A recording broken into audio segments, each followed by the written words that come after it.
Welcome to hope and art. నమస్కారం medicine Mohan గారు. నమస్కారం. ఎలా ఉన్నారు? బాగున్నాం సార్. మీ అవధాన ప్రక్రియ ఎలా సాగుతుంది? బాగానే ఉందండి. ప్రోగ్రాము ఒక పద్యం ఒక గద్యంతో మొదలుపెట్టండి. పద్యాల్లో అంటే మహాకవులు ఎందరో గొప్ప గొప్ప పద్యాలు రాశారు. ప్రాచీన మహాకవులు చెప్పారు. ఇప్పుడు అధునాతన కాలంలో ఒక మహాకవి పద్యం చెప్తాను. శ్రీ మంజూషిక భక్తరక్షణ కళా శ్రీచుంచు ఆనందవల్లీ మంజు ప్రసవంబు చిద్గగన ప్రాళేయాంశువున్ మోక్షలక్ష్మీ మాణిక్య వినూత్న మేఖల కటాక్షీభూత నీహారరు శ్రీమంతంబై పుల్చు వెలుగు ఒకడే సేవింతు విశ్వేశ్వర. విశ్వనాథ సత్యనారాయణ గారు జ్ఞానపీఠం ప్రప్రథమంగా తెలుగువారికి తీసుకొచ్చినటువంటి మహాకవి. ఆయన చెప్పినటువంటి రామాయణ కల్పవృక్షంలో ఇది మొదటి పద్యం. ఓకే, గద్యం చెప్పమన్నారు కాబట్టి అల్లసాని పెద్దన గారి గద్యం ఒకటి చెప్తాను. అల్లసాని వారి అల్లిక జిగిబిగి అంటారు. అవును. లంబమాన రవిరథ తురంగ శృంగార చారు చామరచ్చట ప్రేక్షణ క్షణోద్గ్రీవ చముర సముదయంబగు ఉదయంబునంగల విశేషంబులు శేషపణికినైనా లెక్కింపు శక్యంబే అంధకరిపు కంధరావాస వాసుకి వియోగహో దుర్వ్యదాభోగభోగిని పరివేష్టిత పటీర ఏలాలత వలయంబగు మలయంబునంగల చెలువకు విలువయ్యేది అకటకట వికట కోటకోటి విటంక శృంగాటక ఢౌకమాన చరదెంద్వెమ్మ గళదమృత బిందు దుర్దినార్ద్రీకృత సల్లకి పల్లవ ప్రభంజన పరాంజన హస్తిహస్తంబగు నస్తంబునంగల మణిప్రస్తరంబుల విశ్రాంతించింతించిన మేనం పులకలిప్పుడు పొడమెడు స్వస్వ ప్రవర్ధిత వర్ధిష్ణు ధరణీరుహ సందోహ దోహద ప్రధాన సమాన ఖేలత్ ఐలబిల విలాసిని విలాస వాచాల తులాకోటి కలకలాహూయమాన మానస మదాలస మరళంబగు రజతశైలంబు నోలంబులం గాళగడు విహార ప్రదేశంబులంగన్న సంస్కృతి క్లేశంబులు ఆయవే సతత మరజల శ్రవణ పరాయణ ఐరావణ విషాణకోటి సముట్టంకిత కటక పరిస్ఫురత్ కురువింద కందళ వ్రాత జాతారాత శంకాప సర్పద భ్రమి విభ్రమ దురంధరంబగు మెరుధరాధరంబు సయగంబులు కలయంగను గొనుట బహుజన్మకృత సుకృత ఫల పరిపాకంబురంగాక ఏలచేకూర నేర్చు నేనిట్టి మహాద్భుతంబులన్నీయు ఈశ్వరానుగ్రహంబున అల్పకాలంబునం కనుంగుంటిని. ఓకే, సో బేసిక్గా పద్యానికి గద్యానికి తేడా ఏంటి? పద్యం అంటే ఛందోబద్ధంగా ఉంటుంది. ఛందోబద్ధం అంటే గణాలు ప్రాస యతి ఈ నియమాలన్నీ ఉంటాయి.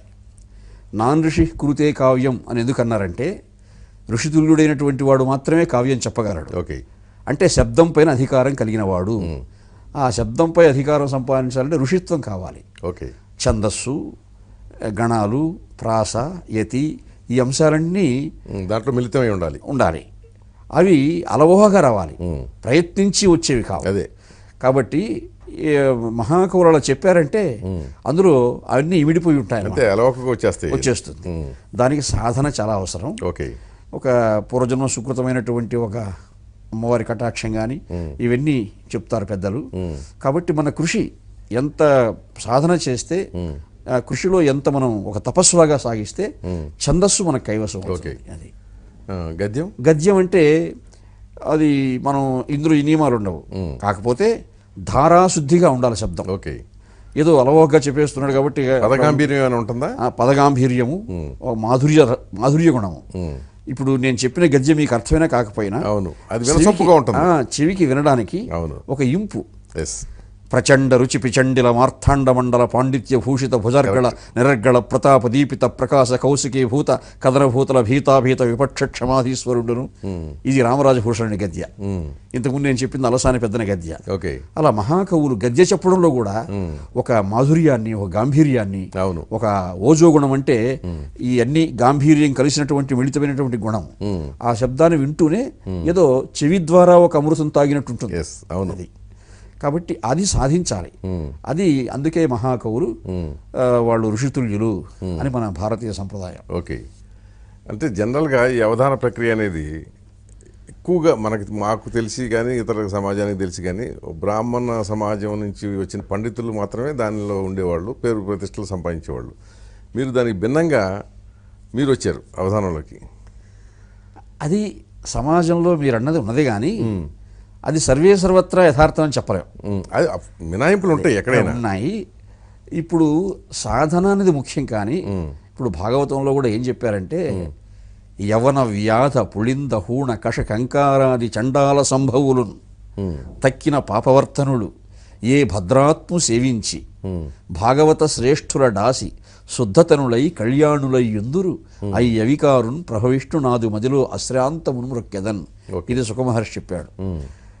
వారు యవనుడు గాని, వ్యాధుడు గాని, పుళిందుడు గాని, హూనుడు గాని, మ్లేచ్ఛుడు గాని, చండాలుడు గాని, ఎవడైతే పరమాత్మ యొక్క ఆ భగవంతుని కృపాకటాక్షానికి పాత్రుడవుతున్నాడో వాడు అజేయుడు. అటువంటి వారిని కూడా అజేయులు చేస్తున్నటువంటి పరమాత్మకు నేను మొక్కుతున్నానంటాడు సుఖమహర్షి. కాబట్టి భగవంతుని కరుణాకటాక్షం ముఖ్యం. కానీ మనం యథార్థంగా ప్రాచీన కాలంలో కూడా ఆలోచిస్తే వాల్మీకి ప్రారంభంగా ఆయన తర్వాత వచ్చింది, తర్వాత ఆయన పలానా తవి ఈ పలానా వాళ్ళు నుంచి చెప్పారు. కానీ ప్రాథమికంగా చెప్పాలంటే ఆధునిక యుగంలో ఆధునిక యుగంలో కూడా ఇప్పుడు నేను త్రిపురనేని రామస్వామి గారు ఉన్నారు. వారు అవధానాలు చేయకపోవచ్చు కానీ ఆయన మహాకవి. అలాగే ఇంకా కొంతమంది ఉన్నారు, తుమ్మల సీతారామూర్తి గారు ఉన్నారు, కొండవీటి వెంకటకవి గారు ఉన్నారు. వీరంతా సాధన ముఖ్యం కానీ ముఖ్యం కాదు, సామాజిక వర్గం అనేది కాదు. ఎవరైనా సాధన చేస్తే అది పొందగలరు, సాధించగలరు అని నాకు అనిపించింది, నా స్వానుభవం కూడా. అంటే మీది అతి సామాన్యమైన వ్యవసాయ కుటుంబం కదా, దానిలో నుంచి వచ్చిన మీకు ఇది ఎలా అబ్బింది, అసలు ఇటు జిజ్ఞాస ఎలా కలిగింది? అంటే మాది నిజం చెప్పాలంటే మీరు చెప్పినట్టు అతి సామాన్యమైనటువంటి వ్యవసాయ కుటుంబం. చంద్రగిరి మండలంలో నడింపల్లి అని చిన్న గ్రామం మాది. మా తల్లిదండ్రులు దైవభక్తి బాగా ఉండేవాళ్ళు. మా ఇంట్లో చదువుకున్న మొట్టమొదటి వ్యక్తి నేనే యథార్థం చెప్పాలంటే. నాకంటే ముందు చదువుకున్న వాళ్ళు ఎవరు లేరు. మా నాన్నగారు కానీ మా తాతగారు కానీ వానాకాలం చదువులు కూడా లేదు. వాళ్ళు చదువుకోకపోయినా ఒక దైవభక్తి, పరోపకారం చేయాలనే ఆసక్తి, ఒక పుణ్యకార్యాల పట్ల అది ఉండే ఆ సంస్కారం ఉంది. మా నాన్నగారి తాతలు ఎవరో ఒక ఆయన ఫలానా సమయానికి ప్రాణం పోతుందని ముందే చెప్పి సమాధి కట్టించుకొని జీవ సమాధి అయినటువంటి ఒక సమాధి ఉంది మా ఊళ్ళో. అవునా? ఉంది. ఆ విధంగా చూస్తే ఏదో ఒక తపస్సు ఉంది. విద్య లేకపోయినా దైవం భక్తితో కూడినటువంటి ఒక సంస్కారం ఉంది, నేపథ్యం ఉంది. మరి నాకు చిన్నతనంలో కొంత అనారోగ్యంగా ఉండేది బాగా. ఒకసారి అయితే 1.5 రోజు కోమాలో కూడా ఉన్నాను నేను. అవునా? అప్పుడు మా అమ్మ నాన్నగారు ఎవరో చెప్పుకుంటున్నారు, ఒక ఆయన మహానుభావుడు అవధూత శివానంద మౌన గురుదేవులని, ఆయన దగ్గరికి వెళ్తే మీ అబ్బాయికి బాగా కావచ్చేమని. అప్పటికే 2-3 సంవత్సరాలు నాతో బాధపడ్డారు మా వాళ్ళు. నా మీద ఆశ కూడా వదులుకున్నారు. ఏ వయసులో అంటే అప్పుడు నేను 6-7 తరగతులు చదువుతున్నాను. చదువుతుంటే అప్పుడు అక్కడికి తీసుకెళ్లారు నన్ను. ఆయన అవధూత అంటే ఒక ఆశ్రమం వాతావరణం అది ఉండేది. అక్కడికి పోవడం నాకు కొంత టర్నింగ్ పాయింట్ అయింది. ఆయన నాకు ధ్యానం చేయడం నేర్పించారు.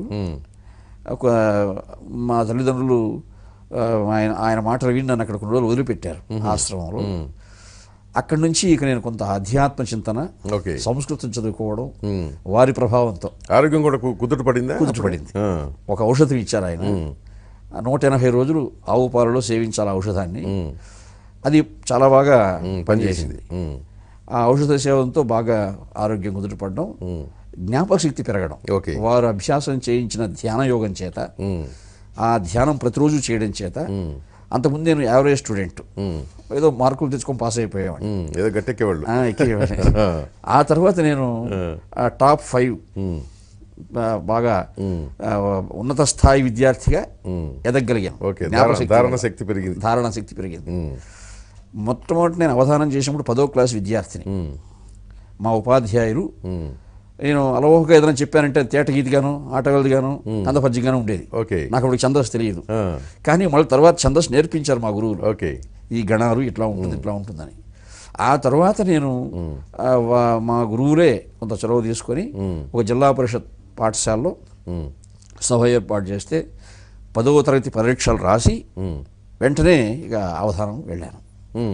మొట్టమొదటి సభ బాగా జరిగింది. 10వ తరగతి పాస్ అయ్యి పరీక్షలు రాసి అవధానం చేశారా? చేశాను. పరీక్షలు రాసేసిన తర్వాత సెలవులు ఉంటాయి కదా, ఆ సెలవుల్లో ఏర్పాటు చేశారు. అప్పుడైతే మనస్సు కూడా కొంత పరీక్షలు అయితే ఆ ఒత్తిడంతా తీరిపోయిన తర్వాత ప్రారంభించాను. అప్పటికే నన్ను ఈ ఛందస్సు అంతా కూడా నేర్పించారు కాబట్టి ప్రప్రథమంగా సభలో అన్నీ బాగా చెప్పగలిగాను. చెప్పగలిగాను కాబట్టి ఆ తర్వాత ఇక ఇంటర్మీడియట్ విద్యార్థిగా ఉన్నప్పటి నుంచి దేశాటనం ప్రారంభించాను. అప్పుడు ఒక విద్యార్థి చేస్తున్నాడనే ఆసక్తితో నన్ను ఉన్నత పాఠశాలల్లో జూనియర్ కాలేజీల్లో అక్కడే పిలిచేవాళ్ళు. అయితే ఆ ప్రాంతానికే ఎక్కువ పరిమితంగా ఉండేవాడిని. మళ్ళీ మెల్లమెల్లగా జిల్లాలు దాటి రాష్ట్రం దాటి సరిహద్దులు దేశాలు కూడా దాటి అదే సరిహద్దులు అవకాశం దాటి. సో ప్రారంభంలో మిమ్మల్ని బాగా ఎంకరేజ్ చేసింది ఎవరు అవధానం వైపు? చంద్రగిరి ఉన్నత పాఠశాలలో మా ఉపాధ్యాయులు, తర్వాత తిరుపతి వెంకటేశ్వర ప్రాచ్య కళాశాలలో చదువుకుంటున్నటువంటి మా మిత్రుడు పులిపాటి రజనీకాంత్ నాయుడు ఒక వ్యక్తి, నా కొంత దూర బంధువు కూడా ఆయన. తర్వాత ఆవుల వెంకటరత్నం మరొక మిత్రుడు, లింగంశెట్టి వేణుగోపాల్ అని. నేను ఇంటర్మీడియట్ చదువుతున్నప్పుడు ఆయన ఎంఏ తెలుగు చదువుతున్నాడు. ఆయన ఛందస్సుతో పద్యాలు రాసేవాడు. వీళ్ళు ముగ్గురు ఒక పండితత్రయం నన్ను ప్రోత్సహించిన వాళ్ళు. మిత్రత్రయం, పండితత్రయం. తర్వాత మా ఉపాధ్యాయుల్లో వైకేవిఎన్ ఆచార్య అని ఉండేవారు, ఎత్తిరాజుల నాయుడు, వీళ్ళంతా కూడా గురుస్వామి వర్మ. తర్వాత లక్ష్మణరెడ్డి అని చరిత్ర చెప్పారు ఆయన. నాకు సాహిత్యంతో పాటు చరిత్ర పట్ల కూడా బాగా ఆసక్తి ఉండేది. ఇవన్నీ వాళ్ళు నన్ను బాగా ఉత్తేజపరిచిన ఉపాధ్యాయులు. ఉత్తేజపరిచి ఈ రంగంలోకి దింపారు. నీలో ఏదో ఒక ప్రతిభ ఉంది, ఆ ప్రతిభను నువ్వు పదును పెట్టుకోవాలి, కృషి చేయాలి అని నన్ను బాగా ప్రోత్సహించినటువంటి మహానుభావులు. ఇప్పటికి కూడా నాకు వాళ్ళు ప్రాతస్మరణీయులు. కానీ ఈ సాహిత్యం పట్ల పట్టు ఉన్న వాళ్ళలో చాలామందికి దాంతోపాటు ఆ సరస్వతి కటాక్షంతో పాటు అసూయ ద్వేషాలు కూడా అనుసరిస్తూ ఉంటాయి. ఈ అవధానం చేసే వాళ్ళలో చాలామందిలో ఈ అవలక్షణం కనిపిస్తూ ఉంటుంది. వాటన్నిటినీ మీ ఎదుగుదల క్రమంలో మీకు ఎప్పుడు ఎదురు కాలేదు అవి? అవి మానవ మనస్తత్వంలో ఉన్న అంతస్తత్వం. అది నాకు అనిపిస్తుంది. కవి పండితుడు అంటే సమాజానికి సమాజంలో అందరికీ ప్రబోధం చేసేవాడు. ఈ ఈర్ష్యలు అసూయలు ఉన్నా కానీ తొలగించుకోమని, మంచిని పెంచుకోమని చెప్పే ఒక ప్రవృత్తి కవిది పండితుంది. కానీ వాళ్ళకి అవి ఉండటం అది పొరపాటు అంటా నేను. అలాంటివి ఎదుర్కొన్న సన్నివేశాలు నాకు కూడా ఉండొచ్చు. కానీ ఎందుకో నాకెప్పుడు ఎవరిని ఎటువంటి అపార్థం చేసుకోవాలని కానీ అలా ఉండేది కాదు. ఎప్పుడు ఎదురు దెబ్బలు రాలేదా? ఎదురు దెబ్బలు తగిలాయి. ఎదురు దెబ్బలకు పరిష్కారాలు కూడా నాకు దొరికాయి వెంటనే. ఎట్లాంటి ఎదురు దెబ్బలు తగిలాయి మీకు? ఎదురు దెబ్బలు అంటే ఎంఏ మొదటి తరగతిలో పాస్ అయ్యాను శ్రీ వెంకటేశ్వర యూనివర్సిటీలో. అప్పటికే 160 అష్టావధానాలు చేస్తున్నాను. ఎంఏ పరీక్షలు పూర్తి చేసేసరికి ఇంటర్మీడియట్ నుంచి ప్రారంభించిన సభల్లో 160 అష్టావధానాలు చేశాను. కానీ పిహెచ్డి చేయడానికి నాకు అవకాశం రాలేదు. నన్ను అప్పుడు కొంత నిరుత్సాహపరిచారనే చెప్పాలి.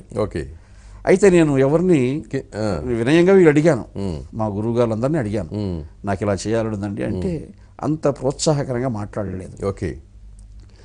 అయితే అప్పుడు కొంత నిరుత్సాహపడడం మానవ సహజం అది. మరి వేరే ఇంకా ఊళ్ళో వెళ్ళి వ్యవసాయం చేసుకుందామా అని కూడా ఆలోచించాను. వ్యవసాయం పెద్ద అట్టే లేదు కదా? లేదు, ఏదో కొద్దిగా ఉండేది భూమి. ఆ ఉన్న భూమిని ఏదో చేసుకుందాం ఏముంది. అప్పుడు కొంతమంది మిత్రులు, ఒక వెంకటేశ్వర విశ్వవిద్యాలయంలోనే కాదయ్యా, నీ దగ్గర ప్రతిభ ఉంటే ఏ యూనివర్సిటీలోనే ఎంకరేజ్ చేయొచ్చు, 5-6 యూనివర్సిటీలకు నువ్వు అప్లై చేయి, ఎందుకు కామ్గా ఉంటావు అన్నారు. అప్లై చేశాను. మరి నాకు వెంటనే మద్రాసు విశ్వవిద్యాలయంలో అవకాశం వచ్చింది. అలా రావడానికి కొంతమంది పెద్దలు కూడా సహాయం చేశారు. సహాయం చేయడం అంటే అవధానాల ద్వారా పరిచయమైనటువంటి పెద్దలు, ఇంత ప్రతిభ ఉంది, నువ్వు పిహెచ్డీ చేయడం పెద్ద ఆశ్చర్యం ఉందయ్యా, నేనున్నాను రా రంగభాష్యం గారని మద్రాసు యూనివర్సిటీలో ఆయన అవధాన రత్నాన్ని బిరుద ప్రదానం చేసి ప్రెసిడెన్సీ కాజుల అవధానం చూసి ఎంకరేజ్ చేశారు. అలాగే వి రామచంద్ర గారని మద్రాసు యూనివర్సిటీలో, అక్కడ మా గైడ్ అక్కిరెడ్డి గారు, ఆయన కూడా నన్ను ఎంతో ప్రోత్సహించారు. అక్కడ సాఫీగా జరిగింది. మళ్ళీ అప్పుడు అనుకున్నాను కూడా, అయ్యో తాత్కాలికంగా మనం కొంత బాధపడ్డామే, ఈ సమాజంలో ఇలా కూడా ఉన్నాయి, నిరుత్సాహపరిచే శక్తులు ఉంటాయి, ప్రోత్సాహపరిచే శక్తులు ఉన్నాయి, కాబట్టి మనం ఇబ్బంది పడవలసిన అవసరం లేదు అని కొనసాగిస్తూ ఉన్నాను వ్యాసంగాన్ని. బాగా జరిగింది. అనుకోకుండా పివిఆర్కే ప్రసాద్ గారితో పరిచయం ఏర్పడడం, సూర్యారావు గారిని అప్పుడు తిరుపతిలో ఆఫీసర్స్ క్లబ్ సెక్రటరీ ఉండేవారు, వారు నా అష్టావధానం పెట్టారు. ఆ అష్టావధానం చూసిన వెంటనే పివిఆర్కే ప్రసాద్ గారు, mister Mohan can get job in TTD when ever he wants అన్నాడు. అలా నాకు ఉద్యోగ ప్రయత్నానికి కూడా పెద్ద ఓకే వారే, ఇచ్చారు. అప్పుడు అన్నమాచార్య ప్రాజెక్ట్లో రీసెర్చ్ అసిస్టెంట్గా చేరాను, చిన్న ఉద్యోగంలో. భవిష్యత్తులో ఆ ప్రాజెక్ట్కే డైరెక్టర్ అయినాను. కాబట్టి మీరు అన్నట్టు నిరుత్సాహపరిచే శక్తుల్ని చూశాను, ప్రోత్సాహపరిచే శక్తుల్ని చూశాను. ఓకే. కాబట్టి మనం చింతించాల్సిన అవసరం లేదు, మన పని మనం చేస్తూ ఉండాలి, మన సాధనలో మనం ఎక్కడ వెనక్కి రాకూడదు అనే భావంతో నేను. కానీ మిమ్మల్ని బాగా ఎంకరేజ్ చేసింది ఎన్టీఆర్ అంటారు, నిజమేనా? ఆయన ముఖ్యమంత్రిగా ఉన్నప్పుడు కలిస్తే అన్నమాచార్య ప్రాజెక్టు డైరెక్టర్గా చేశారని. నందమూరి తారక రామారావు గారిలో ఉండే సుగుణం ఏమిటంటే ఆయన విద్వత్ పక్షపాతి. ఒక మాటలో చెప్పాలంటే ఆయనకు ఒక భావావేశం ఉంది మనస్సులో బాగా. ఆ రోజుల్లో దేవినేని సీతారామయ్య గారు, గాలి ముద్దుకృష్ణనాయుడు గారు, చల్లా కొండయ్య గారు, వీరంతా నన్ను నా దగ్గరికి తీసుకెళ్లారు. ఓకే. రామారావు గారి దగ్గరికి విజయవాడలో నేను శతావధానం చేయడం చూచి, శతావధానం చేయడం అంటే తిరుపతి వెంకట కవులు, కొప్రవ సోదర కవులు వాళ్ళ యొక్క శిష్యగణం. ఆ తర్వాత సుమారు 50 సంవత్సరాలు గ్యాప్ వచ్చింది, శతావధానాలు చేసేవాళ్ళు లేరు ఆంధ్రదేశంలో. మళ్ళీ నాతోనే ప్రారంభమైంది. అప్పుడు ఆంధ్రజ్యోతిలో కూడా రాశారు శతావధానానికి మళ్ళీ ఆంధ్రదేశంలో వన్నె తెచ్చిన ఇది అని రాశారు. అన్ని వార్తాపత్రికలతో కూడా బాగా రాశారు. అప్పుడు వారు సీతారామయ్య గారు అప్పుడు నీ గురించి ఆయనకు తెలిస్తే మంచిది, అప్పుడు వారు ముఖ్యమంత్రిగా ఉన్నారు, తీసుకెళ్ళారు నన్ను. నేను లోపలికి వెళ్తూనే కొండయ్య గారిని చూసి, ఎవరో శతావధానం చేసి ఆయన తీసుకొస్తున్నారు ఎక్కడా అన్నాడు. వీరేనండి అని చూపించాను. అప్పుడు నేను చాలా బలహీనంగా ఉండేవాడిని. అవునా? ఓకే. చాలా అంటే కీర్తిదైన మూర్తి కాదే అన్నాడు. ఎవరు? రామారావు గారు. కీర్తి తగ్గ మూర్తి కాదని. అయితే కూర్చోవని సుమారు 45 నిమిషాలు నన్ను మాట్లాడించారండి. వారికి సంస్కృతాంధ్రాల్లో సాహిత్యంలో మంచి అభినివేశం ఉంది. విశ్వనాథ సత్యనారాయణ గారు కూడా ఆయన గురువు అని ఆయన చెప్పుకుంటారు. అదృష్టవశాత్తు ఆ రోజు వారు నన్ను పలకరించిన అంశాలన్నీ బాగా తెలిసిన అంశాలు నాకు. అది నాకు కలిసి వచ్చింది. చాలా ఆనందించారు. ఆనందించి ఇంత అపార ప్రతిభా వ్యుత్పత్తులు ఉన్నటువంటి వ్యక్తి, ఈయన ప్రతిభకు పట్టం కట్టడం మన కర్తవ్యం, కీర్తిదైన మూర్తి కాదన్నాను కానీ నీ కవితా స్ఫూర్తికి తాదాప్యం చెందిన తమ్ముడు అన్నాడు. అది నాకు ఎంతో ఆనందం కలిగించింది. వారు సహజంగా మామూలుగానే మాట్లాడుతుంటారు, అవును, కానీ పండితుల్ని కవుల్ని చూస్తే దాంట్లోకి వెళ్ళిపోతారు. ఆయనకి కొంత నేను కూడా మీకంటే మంచి భాష మాట్లాడగలను అన్న ఒక ఇది వచ్చేస్తుంది, అది నేను ఎక్కువ చూశాను వారిని. అవును, అది చూసి చాలా ఆనందించేవాడు. ఆ యోగ్యతను గుర్తించాడంటే పరవశించేవాడు. అలా అని తర్వాత ఇంత అపార ప్రతిభావ్యుత్పత్తులు ఉన్నప్పుడు మీకు తెలుగు విశ్వవిద్యాలయం మంచి వేదిక అవుతుందేమో అన్నారు. నాకు తిరుమల తిరుపతి దేవస్థానంలో ఉండటం ఇష్టం. ఓకే. అందుకని నాకు తిరుమల తిరుపతి దేవస్థానంలో ఉండటం ఇష్టం అన్నగారు, మా ఊరు కూడా అక్కడికి దగ్గర అన్నాను. ఎందుకు ఇలా అన్నారు నన్ను? నేను భయపడ్డాను మొట్టమొదటి. మీ వంటి ప్రతిభామూర్తులు మావారు మా ఊరు అనకూడదండి, సమాజానికి అంకితం కావాలి మీ ప్రతిభతో మీరు అన్నారు. అలాగే అన్నగారు. అప్పుడు కొండయ్య గారు వీరు సలహా ఇచ్చారు, ముద్దుకృష్ణనాయుడు గారు వారు సలహా ఇచ్చి, విశ్వవిద్యాలయంలో ఈయన పెట్టాలంటే చాలా ప్రాసెస్ ఉంది. ముందు సిండికేట్ పోస్ట్ అప్రూవ్ చేయాలి, క్రియేట్ కావాలి, మళ్ళీ పేపర్ నోటిఫికేషన్ ఇవ్వాలి. తిరుమల తిరుపతి దేవస్థానంలో అయితే ఒక ఖాళీ ఉంది ఒకటి, ఈయన తగినటువంటి అర్హతలన్నీ అక్కడ ఉన్నాయి అంటే ఏమిటి అన్నమాచార్య ప్రాజెక్ట్ డైరెక్టర్. అయితే ఆలస్యం ఎందుకు, మీరు అప్పుడు ఆయన చైర్మన్గా ఉన్నారు. అప్పుడు వెంటనే ఇక దానికి కావాల్సినటువంటి కాన్ఫిడెన్షియల్ జరిగాయి. కాబట్టి అప్పుడు ఒక విధంగా సబ్స్టాన్షియల్ జంప్ నాకు ఉన్నటువంటి రీసెర్చ్ అసిస్టెంట్ ఉద్యోగం నుంచి డైరెక్టర్ పోస్ట్కి కూర్చోవడం అంటే కేవలం వారి యొక్క ఆశీర్వాద బలమే కారణం. నాకు ఎక్కడైనా ఒక కళాశాలలో లెక్చర్గా ఇచ్చినా వెళ్ళిపోదామని ఆనందంలో ఉన్నాను. అదే కానీ మరి అక్కడ పోయి కూర్చోవడం, స్వామికి సేవ చేయడం, అది నాకు ఇప్పటికి కూడా రామారావు గారు నాకు ప్రాతస్మరణీయులు. ఆ రోజు వారి దగ్గర నన్ను తీసుకెళ్లిన మహానుభావులు. అప్పుడు చంద్రబాబు నాయుడు గారు కూడా కొంత ఆయన పాత్ర ఉంది నా గురించి. రామారావు గారికి ఒక అవగాహన కలిగించడంలో ఆయన కూడా అప్పుడు ఆ రోజుల్లో కొంత. తర్వాత ఎప్పుడన్నా కలిసారా మళ్ళీ ఎన్టీఆర్ని? అప్పుడప్పుడు కలిసేవాడిని. అప్పుడప్పుడు ఆయన ఉన్నంత వరకు ఇంచుమించు 1996లో తిరుపతిలో సహస్రావధానం చేశాను నేను. అప్పుడు వారి ఆశీర్వాదం కోసం వచ్చి, అప్పుడు వారు పదవిలో లేరు, అదే వారు పదవిలో ఉన్నా లేకపోయినా వారిని చూడడం మాకు అప్పుడు బాగా ఉండేది. నేను ఎప్పుడు వెళ్ళినా కానీ నన్ను వెంటనే లోపలికి రమ్మనేవారు కూడా. బాగా వాత్సల్యామృతం వర్షించే వ్యక్తి. ఓకే. అలా నండూరు రామకృష్ణమాచార్యులు వారు కానీ ఇట్లా చాలామంది పండితులు ఆయన దగ్గర గంటల తరబడి మాట్లాడుతుండేవారు. అవును, వాళ్ళకి చాలా అంటే ప్రాధాన్యత ఇచ్చేవాడు. సో మీరు ఇప్పుడు ఇంత ధారణ శక్తిని, అంటే పద్యంకి ఒక రకమైనది శక్తి ఉంటే సరిపోతుంది, బట్ గద్యానికంటే ఎక్కువ ధారణ శక్తి కావాల్సి వస్తుంది. గద్యానికి ఎక్కువ కావాలి కదా, ఎందుకంటే పద్యంలో ప్రాస ఎత్తులు ఉంటాయి కాబట్టి ఒక సాంకేతికమైనటువంటి అవగాహన ఉంటుంది. అది గద్యానికి అలా ఉండదు. అది కాదు, అది పదగాంభీర్యంతో పోతుంది. ఇప్పుడు హఠాత్తుగా మీరు ఉన్నట్టు ఒక గద్యం కూడా చెప్పండి అన్నారు కదా, రామారావు గారు కూడా ఒకసారి ఇలాగే చెప్పారు. సహజంగా అవధానాలు చేసేవాళ్ళు పద్యాలు కంఠస్థం చేయక తప్పదు, చేస్తారండి. గద్యాలు ఏమైనా చెప్పండి మహాకవులు గద్యాలు అంటే అప్పుడు ఇది చెప్పాను నేను. ఆ గద్య విని చాలా ఆనందించారు. ఏం చెప్పారు ఆయనకి? ఈ ప్రచండ రుచి పిచండిల మార్తాండ మండల పాండిత్య భూషిత భుజార్గళ నిరర్గళ ప్రతాప దీపిత ప్రకాశ కౌశికీభూత కథనభూతుల భీతాభీత విపక్ష క్షమాధీశ్వరుండును విశ్వంభరా వినుత శాశ్వత ఐశ్వర్య ధుర్యతా మాహేశ్వరుండును అంభోదివసన సంభాసమాన కుంభినీ వలయ సంభరణ దీక్షారంభ శుభగంభావుక గంభీర భేరీ భాంకరణ శుంభదంభోదర గర్జా సముజృంభణ సంభావిత ఆత్మీయ పట్టాభిషేక సమయ సముత్తంబిత దైనందిన దానధారా ప్రవాహుండును అభంగ భువనమంగళ సర్వస్వ మరకత దండ పుండరీ కాగ్ర వర్ణనీయ సువర్ణ కలశ కర్ణికాధిష్ఠిత రాజ్యలక్ష్మి రత్నోపధానాడంబర సువర్ణ సంబోధ కాంబూర బంధు బింబానుబింబ వైభవుండును కృపాణ కృష్ణ నిర్మధ్యమాణ రణార్ణవ సముత్పన్న విజయలక్ష్మి నిక్షిప్త నిరీక్షణ నర్మకర మకర పతాకాలోకన మాత్ర సంపాదిత కంపస్వేద భీరు భవన్ నానా వజీర సేనామాత్ర భేదనుండును నిఖిల కర్ణాట సామ్రాజ్య పునరుజ్జీవనుండును అయిన తిరుమలరాయ దేవేంద్రుండు నిస్తంద్ర విహోసాంధ్రుండై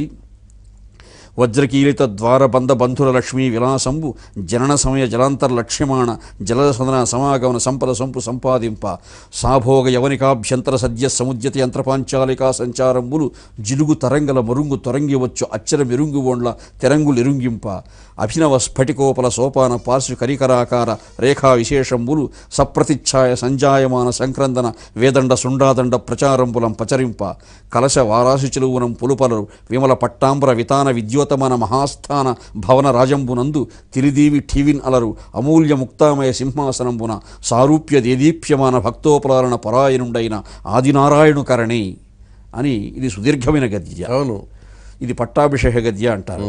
ఇందులో ఒక అర్థం రామరాజభూషణ మహాకవి ఆ వసుచరిత్రను ఆయన ప్రభు తిరుమల రాయలకు అంకితం ఇచ్చాడు.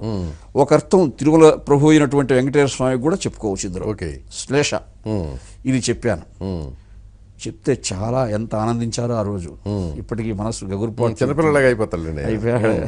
అయిపోయి ఏదో టేప్ రికార్డర్ ఒకటి మళ్ళీ తెప్పి ఇప్పుడు చెప్పింది మళ్ళీ ఒకసారి చెప్పగలరా అంటే చెప్పాను. రికార్డు కూడా చేశారు. చేస్తే అలనాటి అల్లసాని వారే నేటి మేడసాని వారా అన్నట్టుందండి మీ వాగ్దాటి అన్నాడు. ఇప్పటికీ నాకు ఆ మాట గుర్తొస్తే పులకరించినట్టు అవుతుంది. కానీ మీకు మొత్తం ఎన్ని పద్యాలు ఎన్ని గద్యాలు కంటతావచ్చు? నేను కంఠస్థం చేసినటువంటి పద్యాలు పద్య గద్య శ్లోక దండక రగడ ఇట్లా విశేషాలు ఉన్నాయి. ఇవన్నీ 1,00,000 దాటిందని అనుకుంటున్నాను నేను. అవునా? ఇంత ధారణ శక్తికి ఏం ప్రాక్టీస్ చేశారు మీరు? ధ్యానమే కారణం. ఓకే. ఏకాగ్రత. ఇప్పటికి కూడా ప్రాతకాలంలో అవన్నీ పూర్తి చేసుకునే బయట వస్తాను. ఒక ఆచారము, ఒక పద్ధతి ఉంది. ఓకే. అది మా గురువు గారు అలవాటు చేశారు. అలాగే యథార్థంగా వాల్మీకి మహర్షి నుంచి వ్యాస మహర్షి దగ్గర నుంచి కాళిదాసాది మహాకవుల దగ్గర నుంచి ఆ గ్రంథాలని చదువుతూ ఉంటే పొందిన రసానుభూతి కావచ్చు. నా ప్రయత్నం లేకనే కొన్ని వేల శ్లోకాలు ధారణ అయిపోయింది. ఇప్పుడు నన్నయ్య గారి పద్యాలు అయితే ఒక 2,000 పద్యాలు ఉంటాయి మనసులో. తిక్కన గారి పద్యాలు అంటే ఒక 4,000 పద్యాలు ఉంటాయి. ఇంకా ప్రబంధాలు కొన్ని అయితే ఆశ్వాసాలుగానే మనసులో ఉంటాయి. కాబట్టి నేను అనుకోవడం సంస్కృతాంధ్రాలు అన్నీ కలిపి దండకాలు గద్యలు అంతా కలిపితే 1,00,000 దాటి ఉంటుందని నేను అనుకున్నాను. మీరు ఇప్పుడు శ్లోకాలు కొన్ని ఇందాకేదో రగడ అన్నారేంటది? అది దేశీ ఛందస్సులు అంటారు. ఆ దేశీ ఛందస్సుల్లో కొమ్మ వేగిరమేటికి కొన గోర గోరట విరులు చిల్లుము ఇప్పుడు గేయాలు రాస్తున్నారు కదా పాటలు, వీళ్ళకంతా అది ప్రాతిపదిక. ఓకే. ప్రాచీన కాలంలో కూడా గేయ ఛందస్సు ఉండేది. అది ఈ ప్రాసలు ఎతురు నియమాలు అంత కఠినంగా ఉండవు, ఒక పాటలాగానే ఉంటుంది. ఇంచుమించు అన్నమయ్య సంకీర్తనలన్నీ కూడా రగడ ఛందస్సే, ఒక మాత్రా ఛందస్సు అంటారు దాన్ని. మాత్రాబద్ధ ఛందస్సు అంటే అది ఒక రకమైన ఫ్రీ వర్షన్ కూడా. ఈ ఉత్తరమాల అనుకోండి, భరణభ భరవ, చంపకమాలంటే నజభజ జరా ఇలా ఉండాలి. అక్కడ అలా కాదు, కొన్ని గణాలు ఇలా ఉంటే చాలు, ఇలా ఉంటే చాలు అని తక్కువ నియమాలతో ఉంటుంది. అయితే అందులో ఒక రితిం ఉంది, ఒక ఋత ప్రవాహం ఉంది, ఒక ప్రాస చెవికి ఇంపుగా సోకే గుణం ఉంది.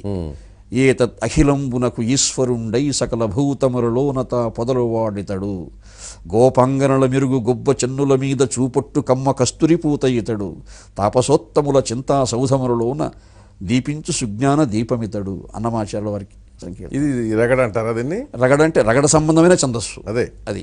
ఇవి సంకీర్తనలు. మళ్ళీ ఈ సంకీర్తనలన్నీ కూడా ఆ రగడ సంబంధమైనటువంటి దేశీయ ఛందస్సుల నుంచి వచ్చినవే. ఇప్పుడు ఈ మన సినిమా పాటల్లో కూడా ఈ ఛందస్సులు ఉంటాయి.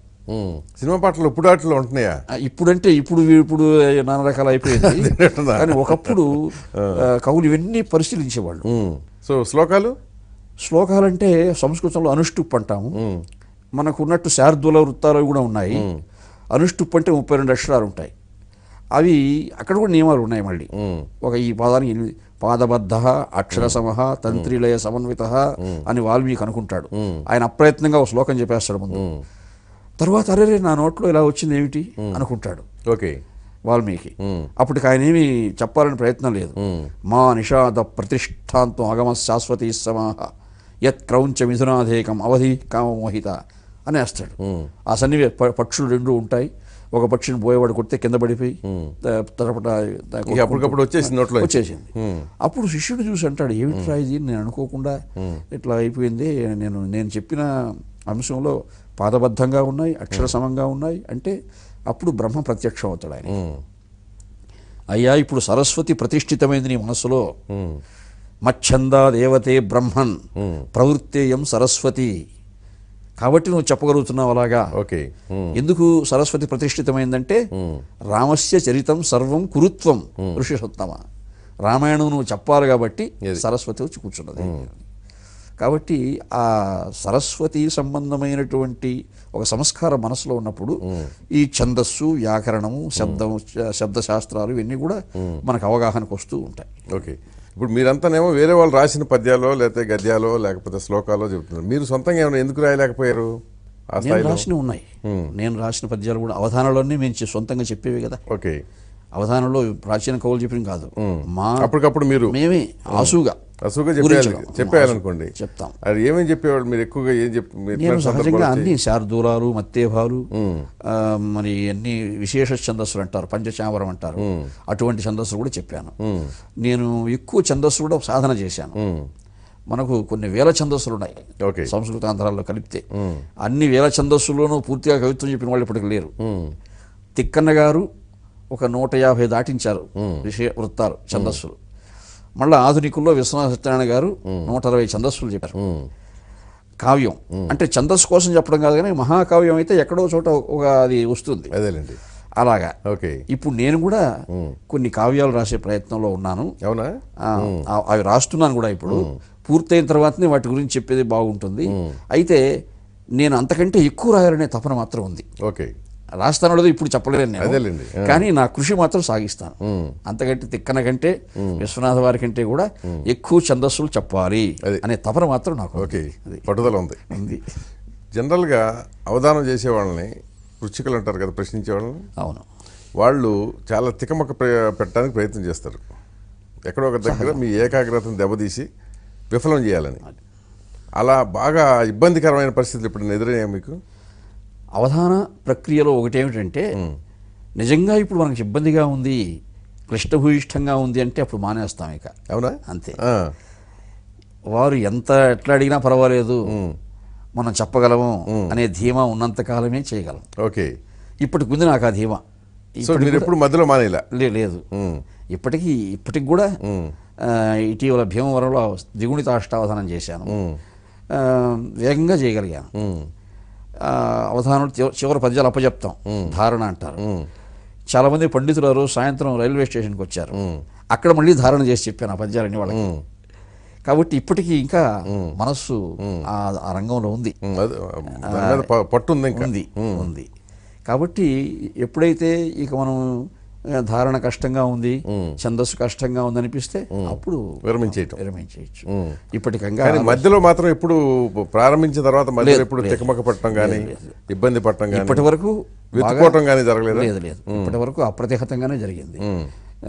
అష్టావధానాలు చేశాను, ప్రత్యావృత్త పరిపూర్ణ అష్టావధానం చేశాను నేను. అదేంటి అంటే ఇప్పుడు సహజంగా అష్టావధానాలు చేసేటప్పుడు ఒక్కొక్క ఆవృత్తిలో ఒక పాదమే చెప్తారు, ఒక్కొక్క రౌండ్ అంటారు. 2 ఆవృత్తులు అంటే 2 రౌండ్లు 2 పాదాలు చెప్తాం, 3 ఆవృత్తులు 3 పాదాలు, 4 ఆవృత్తులు 4 పాదాలు, చివరి అప్ప చెప్తాం. అలా కాకుండా ప్రతి ఆవృత్తికి పూర్తిగా పద్యం చెప్పడం, 4 పాదాలు అలా చెప్పి కూడా చివరిలో మళ్ళీ ధారణ చేశాను అన్ని. ఓకే, అది ఒక పెద్ద ప్రయత్నం అది. తరువాత చతుర్గుణిత అష్టావధానాలు, ఇప్పుడు ఒక అష్టావధానం కాదు, 4 అష్టావధానాలు ఏకకాలంలో చేయడం 32 మంది పండితులతో.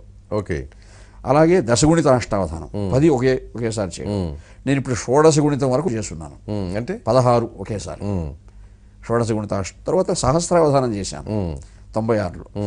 2007లో మీలాంటి పెద్దలంతా ప్రోత్సహించారు, ఇక్కడ అపూర్వ పంచసహస్రావధానం అని చేశాను 5000.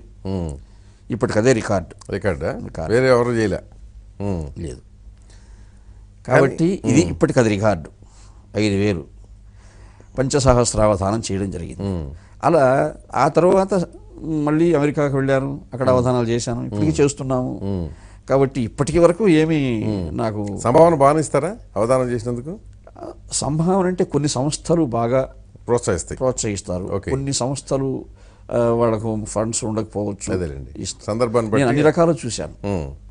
నాకు ప్రారంభంలో విద్యార్థిగా అవధానాలు చేస్తూ ఉంటే 116 ఇచ్చేవాళ్ళు. ఓకే, కానీ బాగా ఆనందంగా ఉండేది అప్పుడు. అది ఆ రోజుల్లో మరి 116. కొంతమంది అర్ధ 116 ఇచ్చేవాళ్ళు, అంటే 58 రూపాయలు ఇస్తే ఆనందంగా ఉండేది.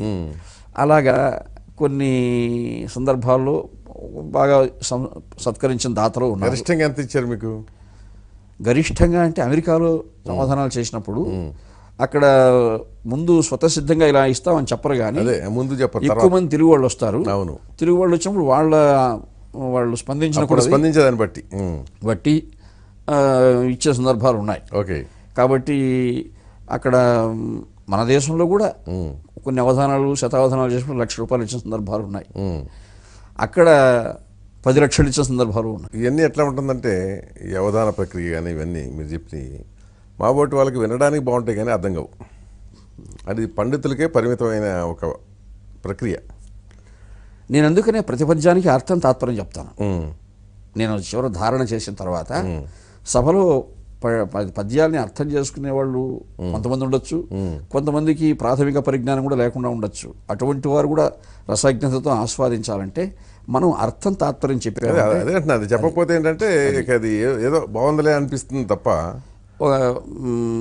ఇక్కడ పంచసహస్రావధానం చేసినప్పుడే గోదావరి సీమ నుంచి వృద్ధ పండితుడు మహానుభావుడు ఆయన ఒక ప్రశ్న అడిగాడు నన్ను.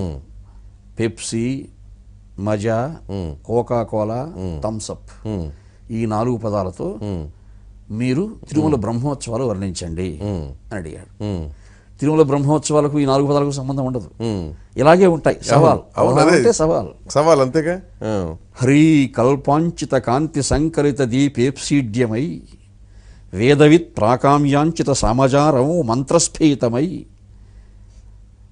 కష్టిచే కోకా కోల శుభాంకు చూచెదరు భక్తులు తిరుమలన్ భక్తహృత్ సాకల్పోత్సవ వేళ దైవత వతంస ప్రాభవం బొప్పగన్. ఈ పద్యం చెప్పాను.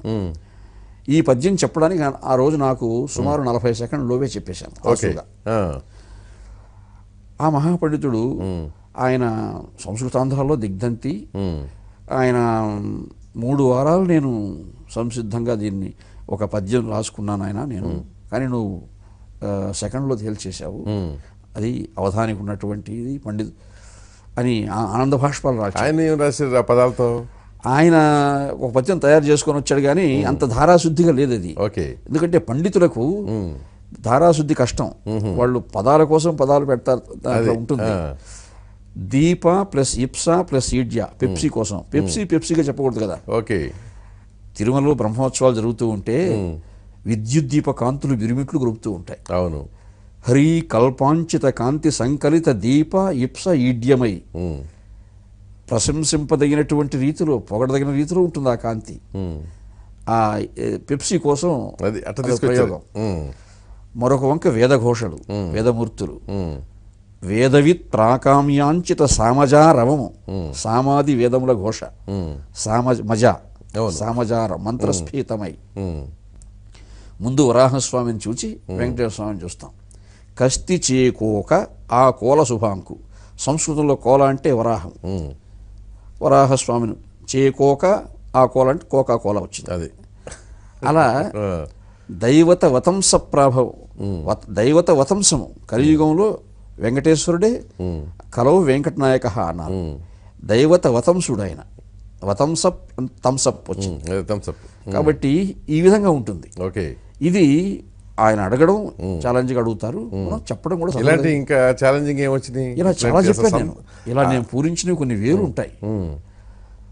భారత్, సమంత, తమన్నా, ఇలియానా, ప్రియాంక, ఇది ఒక చోట అడిగారు. అవునా? ఈ 4 పదాలతోటి సరస్వతీదేవి స్తోత్రం చెప్పాలన్నారు. ఓకే. అన్నారు. భారతీ హాసమంతయు ప్రభలు నెడద, భారతీ హాసమంతయు ప్రభలు నెడద, అంతమన్నాడ అజ్ఞానమనడి అరికి. ఆ సరస్వతీదేవి యొక్క నవ్వులు హృదయంలో నిండిపోతే అజ్ఞానం అనే శత్రువును పారద్రోలుతున్నాను. పూల దోయిలియా నాదు బుద్ధి అనగా, పో ఇలియానా వచ్చేసింది. పో అమ్మ నీ కర్పణము వాక్ ప్రియాంక చరిత. ఆ ప్రియాంక ఈ పద్యం చాలా మన ఆంధ్రజ్యోతిలో కూడా బాక్స్ గట్టి రాసేట్టు గుర్తు నాకు. ఓకే. వేరేది చెప్తే. కాబట్టి అదే ఇలా ఉంటాయి సవాళ్ళు. అదే అంటున్నా. అలా ప్రశ్నించినంత మాత్రం వాళ్ళు కష్టంగా అడిగారని మనం అనుకోకూడదు. కష్టపెట్టడానికే కదా అడుగుతారు, వెలికి తీయడానికి కదా. ఇది వినోదం. ఇది సాహిత్యంలో ఆస్వాదించేవాళ్ళు, సదస్సుల్లో ఉన్నవాళ్ళు. నేను అర్థం తాత్పర్యం చెప్తాను. ఏ పదానికి ఆ పదం బాగా పదప్రత్యయ విచ్ఛేదం చేసి దీనికి అర్థం చెప్తే వాళ్ళకి ఎంతో బాగా అర్థం అవుతుంది. సిగరెట్ టింపని వెంకటేశుడు, సురల్ సేవింప తద్వాసనలు. ఒక సమస్య ఇది. అవధానాల్లో 4వ పదం ఇచ్చేస్తారు, పై 3 పదాలు పూరించమంటారు. ఇదొక అంశం. వెంకటేశ్వర స్వామి సిగరెట్ ఇంపుగా ఉందంటే దేవతల పక్కన బాగుంది స్వామి అన్నారట. అదే అర్థం. దాన్ని నేను తిరుపతిలో ఒక మేడం గారు ఇచ్చారు ఈ సమస్య నాకు. విగళద్ధక్తి రసార్ద్ర గీత తతులన్ విశ్వ ప్రకాశంబుగా తగ వినిపించిన తళ్లపాక కవి తాదాప్యాన, శృంగార భావ గరిష్ఠోజ్వల దీప్తిమంతములు తద్వాక్యంబులు ఆలించి వాసిగా రెట్టింపని వెంకటేశుడు. ఈ సిగరెట్ అనే పదాన్ని 3వ పదంలో చివర వా అనే అక్షరం పెట్టడం వల్ల వాసిగా అయిపోయింది. రెట్టింపని అదే మళ్ళీ ఇంకా చెప్పు రెట్టి, ఇంకా నాకు ఇంకా వినాలనుంది. అవును. తాళ అన్నమాచాల వారి కీర్తనలు చెప్తూ ఉంటే ఇంకా చెప్పబోయా అంటున్నాడు.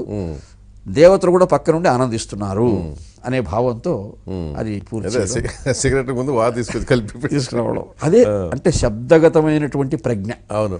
మనకు అన్ని శబ్దాలని, ఏ శబ్దాన్ని ఎలా సంవాదం చేసుకోవాలి, సంయోజనం చేసుకోవాలి, ఎలా సమన్వయించుకోవాలి, ఈ దృక్పథంతో అందులో పదునెక్కుంటుంది మనస్సు.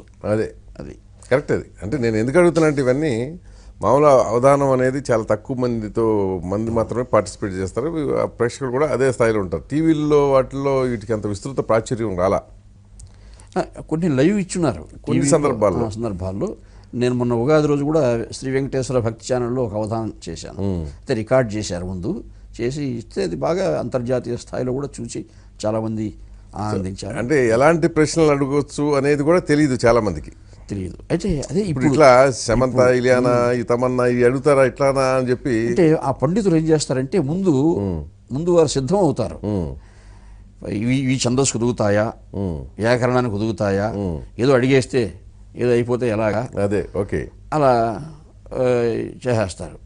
అవి అందుకని పండితుడు అడిగాడు అంటే ఈయన చాలా జాగ్రత్తగా వచ్చున్నాడు తగిన సామగ్రితో ప్రిపేర్ అని మనం కూడా మన మనసును పదును పెట్టే ప్రయత్నం చేస్తాం. ఓకే, ఇది కాబట్టి ఇది ఒక్కొక్కసారి ఎట్లా అవుతుందంటే ఈ ఛందో వ్యాకరణాలతో పరిచయం లేనటువంటి వాళ్ళు హఠాత్తుగా వచ్చి నాకు కూడా 4 పదాలు ఇవ్వాలనుందండి, పద్యం చెప్తారా అంటాడు. అప్పుడు చాలా కొన్ని ఉంటాయి, కానీ అటువంటి సందర్భాల్లో కూడా నాకు ఇబ్బందులు కలగల. ఏమి ఎట్లాంటివి వచ్చినాయి? అట్లాంటి ఇక్కడే అవధానం చేస్తున్నప్పుడు ఒక రాజకీయ నాయకుడు ఒక ఆయన వచ్చాడు. అప్పటికే పెద్ద ఆయన ఎవరో ఈ తెలంగాణ ప్రాంతానికి చెందిన వారుగానే ఉంది. నేను కూడా నాకు 4 పదాలు ఇవ్వాలని ఉత్సాహంగా ఉందండి అన్నారు. అప్పుడు ఈ దత్తపదులు చెప్తున్నాను, సభాధ్యక్షులుగా ఉన్నవాళ్ళు ఇవ్వండి చెప్తారు అవధాని గారు అన్నారు. నాకు ఏమి పదాలు గుర్తు రావడం లేదండి, మా ఇంట్లో సీరియళ్ళు చూస్తూ ఉంటాము, ఎండమావులు, అంతరంగాలు, ఋతురాగాలు, సుఖదుఖాలు, ఈ 4 సీరియల్ గుర్తొస్తున్నాయి నాకు. ఈ 4 పదాలు వచ్చేట్టుగా మా నాయకురాలు సోనియా గాంధీని వర్ణిస్తూ ఒక పద్యం చెప్పండి అన్నాడు. ఇది ఇటువంటివి నిజం, ఇవి ఎందుకంటే వాళ్ళు తెలిసి అడగలేదు. అవును, అదే. అప్పుడు ఒక క్షణం సరస్వతిదేవిని ప్రార్థించే మనస్సులో, అమ్మా ఇది విషమ పరీక్ష ఎలా పరిష్కరిస్తావు అని ఒక క్షణం కళ్ళు మూసుకున్నాను. అందులో మళ్ళీ ఆయన ఏమన్నారంటే, చిన్నప్పుడు తెలుగు వాచికల్లో మేము చదువుకున్నామండి, కంద పద్యాలను తేటగీత అట్లా ఉంటాయి, ఒక తేటగీతలాగా చెప్పండి నాకు అన్నాడు. అవి పెద్ద 5 అక్షరాలు 6 అక్షరాలు ఉన్నాయి. శార్దూలము మత్యహం లాంటివి ఎత్తుకుందామని నేను ప్రయత్నిస్తున్నాను.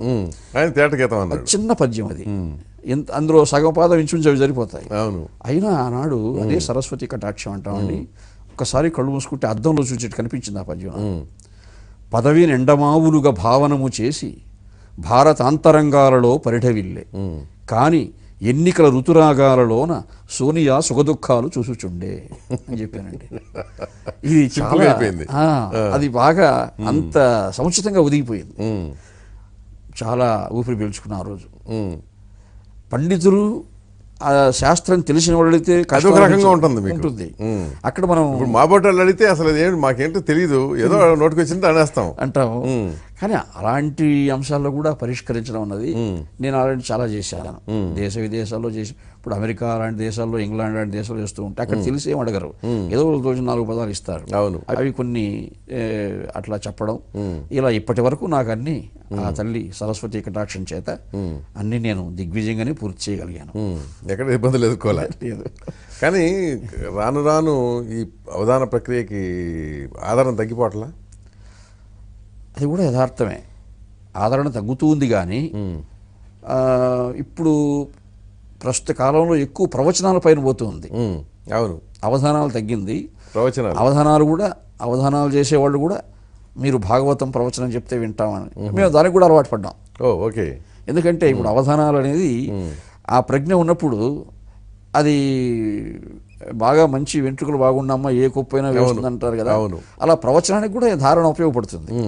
అందుకని నాకు ఇప్పుడు భాగవత సప్తాహం చేసిన, రామాయణ నవాహాలు చేసిన, అది కూడా బాగానే ప్రవచనాల్లోకి వెళ్ళిపోయారా? ప్రవచనాలు కూడా చేస్తున్నాం బాగా. అవి కూడా ఇప్పుడు భాగవత సప్తాహాలు దగ్గర 40 చేశాను. అలాగే రామాయణ నవాహాలు చేశాను. ఇటీవల అమెరికా వెళ్ళినప్పుడు డెట్రాయిట్లో అక్కడ రామాయణం చెప్పాను 9 రోజులు. చాలా బాగా ఆనందించారు. కానీ అవధానాల పట్ల ఆసక్తి కంటే ఇప్పుడు ప్రవచనాల పట్ల ఆసక్తి ఎక్కువ ఉంది. అది ఎందుకు వచ్చిందంటారా మార్పు మీ దృష్టిలో? మార్పు రావడంలో ఏమిటంటే, కాలగమనంలో కొన్ని మార్పులు వస్తూ ఉంటాయి. మళ్ళీ హఠాత్తుగా అవధానాల పట్ల కూడా ఆసక్తి కలగచ్చు, చెప్పలేము. ఒకప్పుడు ఎక్కువ ఉండేది. ఈ ప్రవచనాలు అవధానులే కాకుండా వేరే వాళ్ళు కూడా ప్రవచనాలు చెప్పేవాళ్ళు వచ్చారు పండితులు. ఇప్పుడు అవధానాలతోనే నిమిత్తం లేదు. అవును, వాళ్ళు అవధానుడు కాదు, వాళ్ళకు ధారణాశక్తి అవధానుడికి ఉన్నంతగా ఉండదు. అవును, కానీ వాళ్ళు అవధానుల కంటే బాగా పేరు ప్రతిష్టలు సంపాదించే స్థితిలో ఒక నెట్వర్క్ ఉంటుంది, ఎదిగారు. అందుకని ఇప్పుడు అవధానులు కూడా అరే ధారణ శక్తి లేని వాళ్ళే అలా చెప్తుంటే మాకేమి అది కదా అనే భావంతో వీళ్ళు ప్రవచనాలకు అలవాటు పడిపోయారు. గిట్టుబాటు అవుతుంది. వాళ్ళు ప్రవచనాలు చెప్పడం, వీళ్ళు ప్రవచనాలు చెప్పడంతో ఇంకా ప్రవచనాలకు ఊపు వచ్చింది. అంటే ఇదంతా నిజంగా భక్తితో. మీరు కొన్ని ప్రవచనాలు చెప్పారు కదా, వస్తున్న వాళ్ళంతా భక్తితోనేనా అని నమ్ముతున్నారా మీరు? అది కొన్ని చోట్ల ఉండొచ్చు. కొన్ని చోట్ల భక్తి అనేది మనం నిజంగా ప్రవచనం చెప్పేవాళ్ళు భక్తి కోసమే చెప్పాలి, అది సంప్రదాయం. మరొక ప్రయోజనం ఆశించి చెప్పకూడదు. ఇప్పుడు భాగవతం అంటూ చెప్తే భాగవతంలో ప్రధానంగా చెప్పింది భక్తితత్వమే. అఖిలాండ కోటి బ్రహ్మాండ నాయకుడైనటువంటి దేవాది దేవుడు ఆయన లీలా విభూతి ఇలా ఉంటుంది అని ఏదో ఒక ఉపాఖ్యానం ద్వారా చెప్పే ప్రయత్నం చేస్తాం. అక్కడ మనం తాదాప్యంతో చెప్పాలి, వినేవాడికి కూడా ఆ తాదాప్యము తన్మయత్వం కలిగేట్టుగా చేయాలి, అది అవసరం. ఇప్పటి రోజులకు అనుగుణంగా కూడా చెప్పాలి. అవును, ఏదో ప్రాచీన కాలంలో అలా జరిగింది అదే ఇప్పుడు చేద్దామంటే కుదరదు. ఆ రామాయణాన్ని అధునాతన కాలానికి ఎలా చెప్పాలి, అది ముఖ్యం. వీళ్ళని ఆకట్టుకోవాలి కదా, ఆకట్టుకోవాలి. కాబట్టి దానికి అనుగుణంగానే మహాకవులు రాశారు కూడా. ఓకే, ఇప్పుడు రాముడు సీత, ఒకరోజు ప్రవచనం ఒక పెద్ద ఆయన చెప్తుంటే విన్నాను నేను. అటు 7 తరాలు ఇటు 7 తరాలు చూసి దశరథ మహారాజు గారు చెప్తేనే రాముడికి సీతను చేసుకున్నాడు అని చెప్తున్నాడు ఆయన. ఇప్పుడు కుదరదు, అది వినేవాడు ఆసక్తిగా వినొచ్చు. అవును, ఇప్పుడు వధూవరుడు కాసేపు మాట్లాడుకోవాలి, వాళ్ళ భావాలు ఏమిటో తెలుసుకోవాలి, వాళ్ళ భవిష్యత్తు ఏమిటో వాళ్ళు ఆలోచించుకోవాలి. వాళ్ళ ఇద్దరు చదువుకున్న వాళ్ళు ఉంటారు ఇప్పుడు. ఆయన ఒక చదువు చదువుంటాడు, ఈమె ఒక చదువు చదువుంటుంది. మరి నా చదువుకు నీ చదువుకు ఎక్కడ పోలికలు వస్తాయా, ఇవన్నీ చూసుకోవాల్సిన అవసరం ఉంది ఇప్పుడు. అవును, కాబట్టి దీనికి అనుగుణంగా మనం చెప్పాలి. అవును, తరాలు కాదు. కాబట్టి 7 తరాల్లో మరి వాడు ఎవడు ఏమో చేస్తుంటే ఇప్పుడు వచ్చిన ఎవడు చూడదు. ఇప్పుడు ఏమిటి నీ సంగతి, ఏమిటి రేపేంటి అంతే. అది ఇప్పుడు దీనికి అనుగుణంగా చెప్పాలి. అటువంటి అంశాలు రామాయణంలో పుష్కలంగా ఉన్నాయి. ఓకే, సీతాదేవికి సమయస్ఫూర్తి ఎక్కువ రాముని కంటే కూడా. జటాయు వచ్చి రక్షిస్తానంటే రావణుని ఎదుర్కొని వెంటనే చెప్తారు అమ్మవారు, స్వామి నీ బలం చాలదు వీడిని ఎదిరించడానికి, నువ్వు చేయవలసిన మహోపకారం ఏంటంటే వెంటనే పోయి రాముని తీసుకుని వీడిని చంపేస్తాడు. అంటే ఎందుకమ్మా నేను ఎదిరిస్తాడు. ఆమె చెప్పినట్టు చేసుంటే ఆడికి అయిపోయేది రామాయణం. అవును, అందుకోసం చెప్పారు మహాకవులు. అది రామాయణాన్ని ఎందుకు చెప్పారంటే మనం తెలుసుకోవాల్సిన అంశాలు చాలా ఉన్నాయి అందులో. అవునవును, అయ్యా ఇక్కడ నిజంగా సీతాదేవి కూడా లక్ష్మణుని మాట వినుంటే ఆపద రాదుగా, అంతేగా రాదు. కాబట్టి నేర్చుకోవడం కోసం అది. కాబట్టి మనం ఇప్పుడు మన జీవితంలో తెలుసుకోవాల్సిన నిత్య సత్యాలు కూడా చాలా అందులో ఉన్నాయి. కాబట్టి దానికి అనుగుణంగా ఇప్పుడు మనం చెప్పగలగాలి. మహాభారతాన్ని కానీ రామాయణాన్ని కానీ భాగవతాన్ని కానీ చెప్తూ ఉంటే ఇప్పుడు అవసరమైతే కాంటెంపరీ పాలిటిక్స్ కూడా జోడించాలి. నిజానికి ఇప్పటి రాజకీయాలు అప్పుడులో కూడా ఉన్నాయి. రాజకీయాలు ఇప్పుడు రాజకీయాలేగా. ఒకసారి నేను బదరీ క్షేత్రానికి వెళ్తే అక్కడ కృష్ణ భగవానుడి గురించిన కొన్ని కథలు ప్రచారంలో ఉన్నాయి. సాధులు సంతులు వ్యాస మహర్షి గుహకు వెళ్ళాను నేను. వ్యాస మహర్షి ఎక్కడైతే మహాభారతం భాగవతం చెప్పాడో ఆ గుహకు వెళ్ళాను. అక్కడ కొంతమంది పండితులతో మాట్లాడే అవకాశం కలిగింది. ఓకే, వాళ్ళు చెప్పే అంశాలు విని నేను కృష్ణ నవనీతం చిన్న పుస్తకం కూడా రాశాను. అందులో ఈ శకుని అనేవాడు, ఇతనికి పెద్ద యుద్ధ విద్యలేమి రావు, ఈ పాచికలాడడమే. కానీ యుద్ధం దగ్గరికి వచ్చే కొద్దీ మనసులో ఎక్కువ ఒత్తిడి ఎవరికంటే ఇద్దరికి, శకునికి దుర్యోధనునికి. దుర్యోధనునికి ఎటు ఉంటుంది, అది ఎప్పుడు పాండవులతో పోరుద్ది కాబట్టి. అవును, పైగా వాడిని యుద్ధ విద్యలు రానివాడేం కాదు, వాడు యుద్ధంలో ఆరితేరినవాడు. వీడికి అది కూడా రాదు. అవును, శకునికి. కాబట్టి యుద్ధానికి ముందు రోజు రహస్యంగా వెళ్ళి శ్రీకృష్ణ భగవానుడి పాదాలపైన పడతాడు. కృష్ణ, నా సంగతి నీకు తెలిసింది, మరి నేను ఆశ్రయించడానికి వచ్చానంటాడు. అంటే మరి ఏమిటయ్యా దేనికి ఆశ్రయించడానికి వచ్చావు, ఇంక యుద్ధం రేపు వస్తూ ఉంది, ఇప్పుడు ఇంకా ఆశ్రయించడం ఏముంది అంటాడు. అది కాదు కృష్ణ, నువ్వు భగవంతుడనే విషయం నాకు తెలుసు, వాళ్ళకి తెలియకపోవచ్చు, కానీ కౌరవుల పట్ల నాకు మనసులో కొంత క్రోధం ఉంది. మా వంశాన్ని నిర్మూలన చేశారు కాబట్టి వాళ్ళ వంశాన్ని నేను నిర్మూలన చేస్తున్నాను నీకు కూడా తెలుసు. అందుకని 100 మంది కౌరవులను చంపిన తర్వాత ఈ శకుని చంపండి, ముందు చంపద్దు. ఆ 100 మంది మరణం చూడాలనే ధ్యేయం ఉంది వీడికి. అది మనసులో ఉండే మాట చెప్పుకుంటాడు. నిన్ను చంపుతానని ఎవరు ప్రతిజ్ఞ చేసింది అని అడుగుతాడు కృష్ణుడు. సహదేవుడు అంటాడు. పిలిపిస్తాడు సహదేవుడిని. ఇలా మీ బావగారు అడుగుతున్నారయ్యా, మరి ఆయన ఎప్పుడు చంపాలని ప్రణాళిక అంటే అనుకుంటే తొలి రోజు చంపేస్తాడు సహదేవుడు. ఆయనకేమి రావు, పెద్ద బలం ఏమి లేదు. మరి మా ప్రతిజ్ఞలన్నీ ఉపసంహరించుకోమన్నా మేము ఉపసంహరించుకుంటాం బావా, నువ్వు ఇప్పుడు చెప్తే అప్పుడు చంపుతాను. మాకు వ్యూహకర్త నువ్వు, మాకు నీ సందేశం కావాలి కదా సహదేవుడు. సరే, వీడు అదే పనిగా దుర్మార్గుడైనా సరే మంచివాడైనా వచ్చి అర్థిస్తున్నాడు, ఆశ్రయించాడు. మనం ఏదో వీడికి ఒక వరప్రదానం చేయాలి, అట్లనే క్షమించడానికి లేదు. యుద్ధంలో వచ్చిన తర్వాత చంపకుండా వదిలిపెట్టేది లేదు.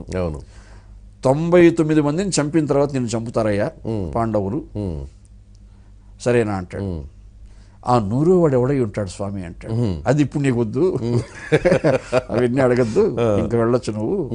99 మందిని చెప్తే ఇంకా 100వ వాడు ఏం చేస్తాడు? తప్పకుండా చేస్తాడు. అవును.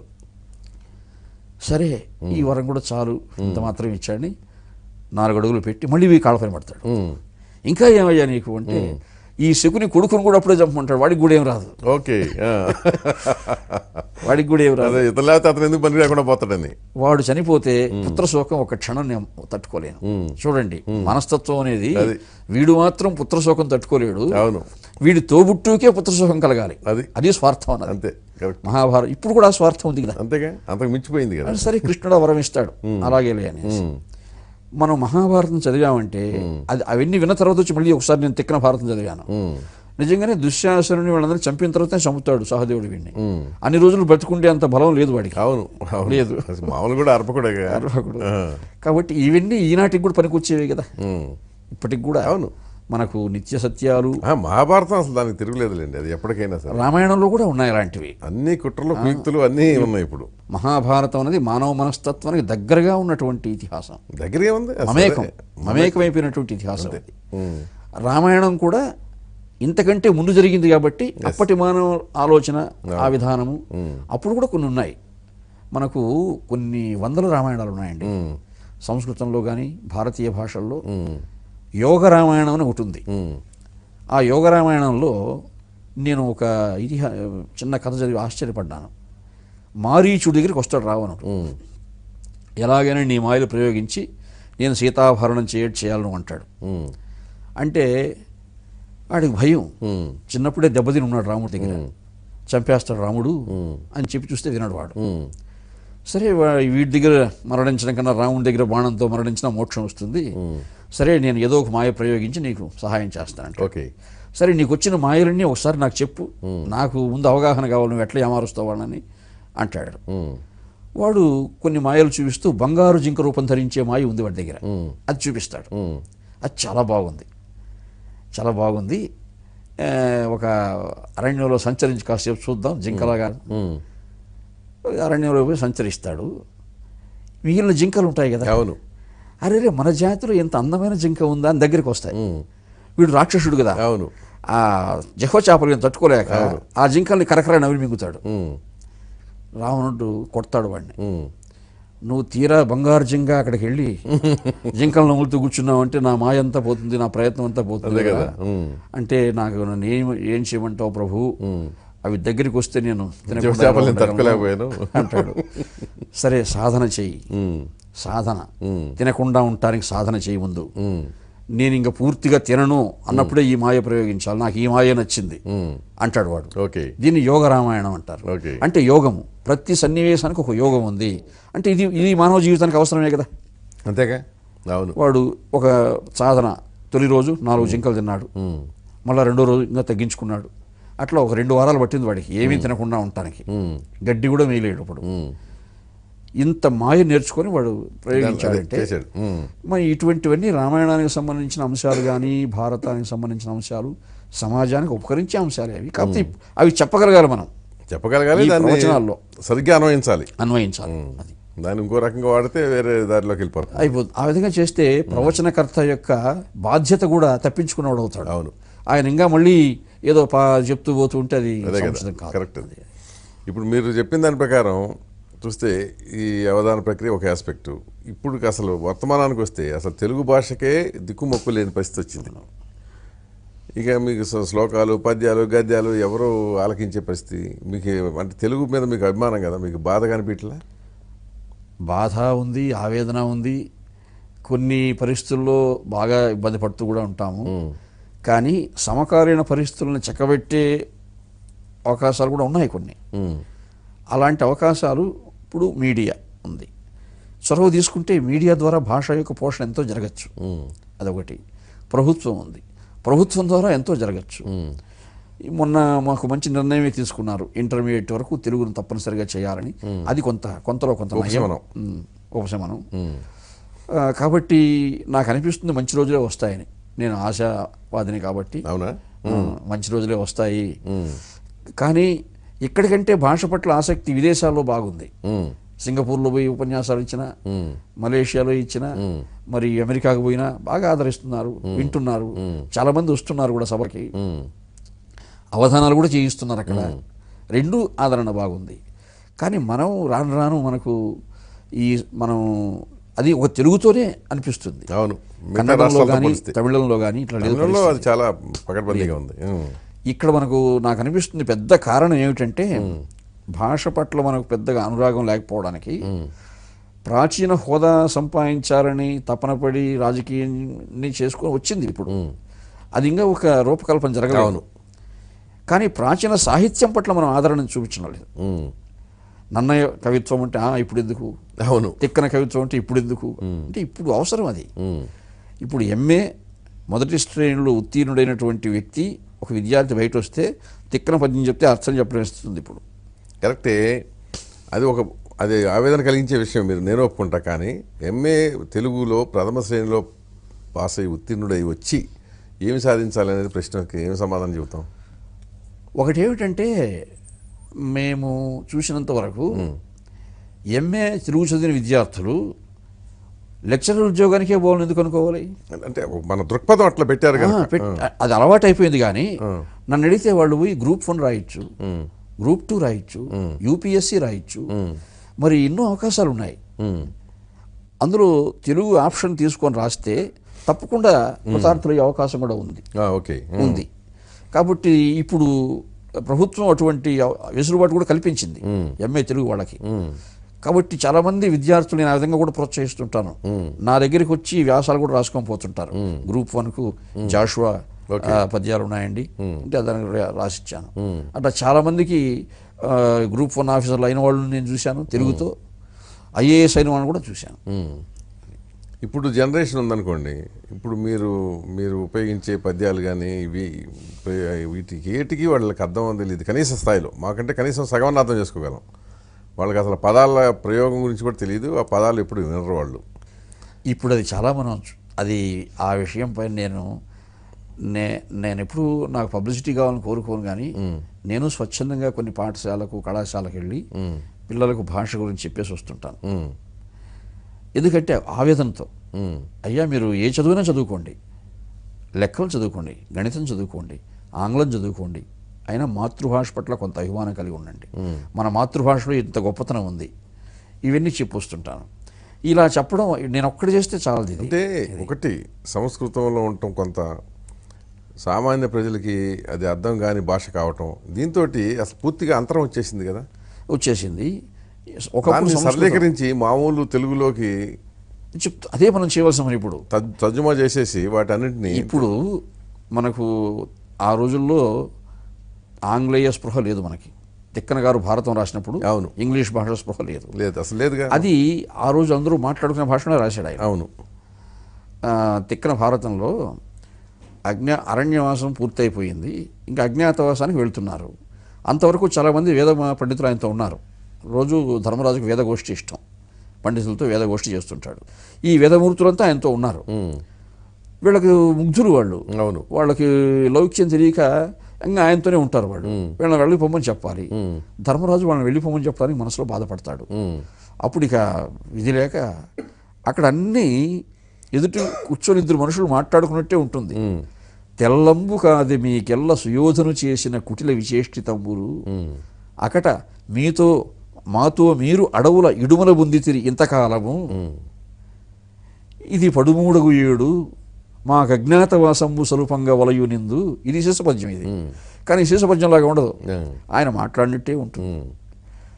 అంటే ఆ రోజుల్లో అలా మాట్లాడుకునేవాళ్ళు, అది మనకు తెలుస్తుంది. కరెక్టే. కానీ ఇప్పుడు అలా మాట్లాడుకునే ధోరణి పోయింది. ఇప్పుడు మీరు ఆ శేషపద్యంలో ఆయన చెప్పింది ఇప్పుడు అది ఫారిన్ లాంగ్వేజ్గా ఉంటుంది కదా ఇప్పుడు తరానికి. ఇప్పుడు దానికి కూడా అర్థం చెప్పాల్సి వచ్చింది, మరి చెప్పాల్సి వస్తుంది.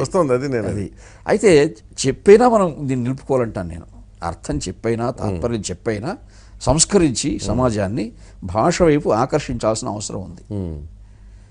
అలా భాషా సంస్కృతిని మనంగా నిలుపుకోకపోతే మన మనుగడ కూడా ప్రశ్నార్థకం అవుతుంది. కరెక్టే. మీరు ఇప్పుడు అది అవసరం ఉంది, కరెక్టే. కానీ ఇప్పుడు ఆ భాషా పాండిత్యం ఉన్నవాళ్ళు కానీ లేకపోతే సంస్కృత పాండిత్యం ఉన్నవాళ్ళు కానీ వాళ్ళ పాండిత్యాన్ని ప్రదర్శించడానికి ప్రయత్నిస్తున్నారు. కానీ ఆ మొత్తం మనకున్న సంపద ఏదైతే ఉందో, ప్రాచీన సాహితీ సంపద, దాన్ని తెలుగులోకి, మామూలు సామాన్య తెలుగులోకి ఇప్పుడు చేయవలసిన పని అదే యథార్థంగా కూడాను. ఇప్పుడు నేను మాత్రం నా ప్రవచనాలు చెప్పేటప్పుడు కానీ, అవధానాలు చేసేటప్పుడు కానీ, నేను పాండిత్య ప్రకర్ష కోసం ఓ పద్యం శ్లోకమో చెప్పినా మళ్ళీ దాన్ని అట్టడుగు స్థాయికి వెళ్ళి కూడా అర్థం తాత్పర్యం చెప్పాలి. అలా చెప్పకపోతే నిలవదు. ఆయన ఏదో చెప్పుకుంటున్నాడు, లేదు మనకెందుకు అన్నట్టు. అంతే అంతే. అది కూడా కాదు, మాకింత తెలుసు అని చెప్పుకోవడానికి మీ ప్రదర్శన కోసం మీరు సంస్కృత శ్లోకాలని వాటిని ఉటంకిస్తూ ఉంటున్నారు. చెప్పాలి, అది కూడా అవసరమే. ఇప్పుడు మనకు మానవుని ఆలోచన ప్రస్థానంలో ఎంత సమున్నత స్థాయికి వెళ్ళే అవకాశం ఉందో అది చూపించింది సంస్కృతం, నిరూపించింది సంస్కృత భాష.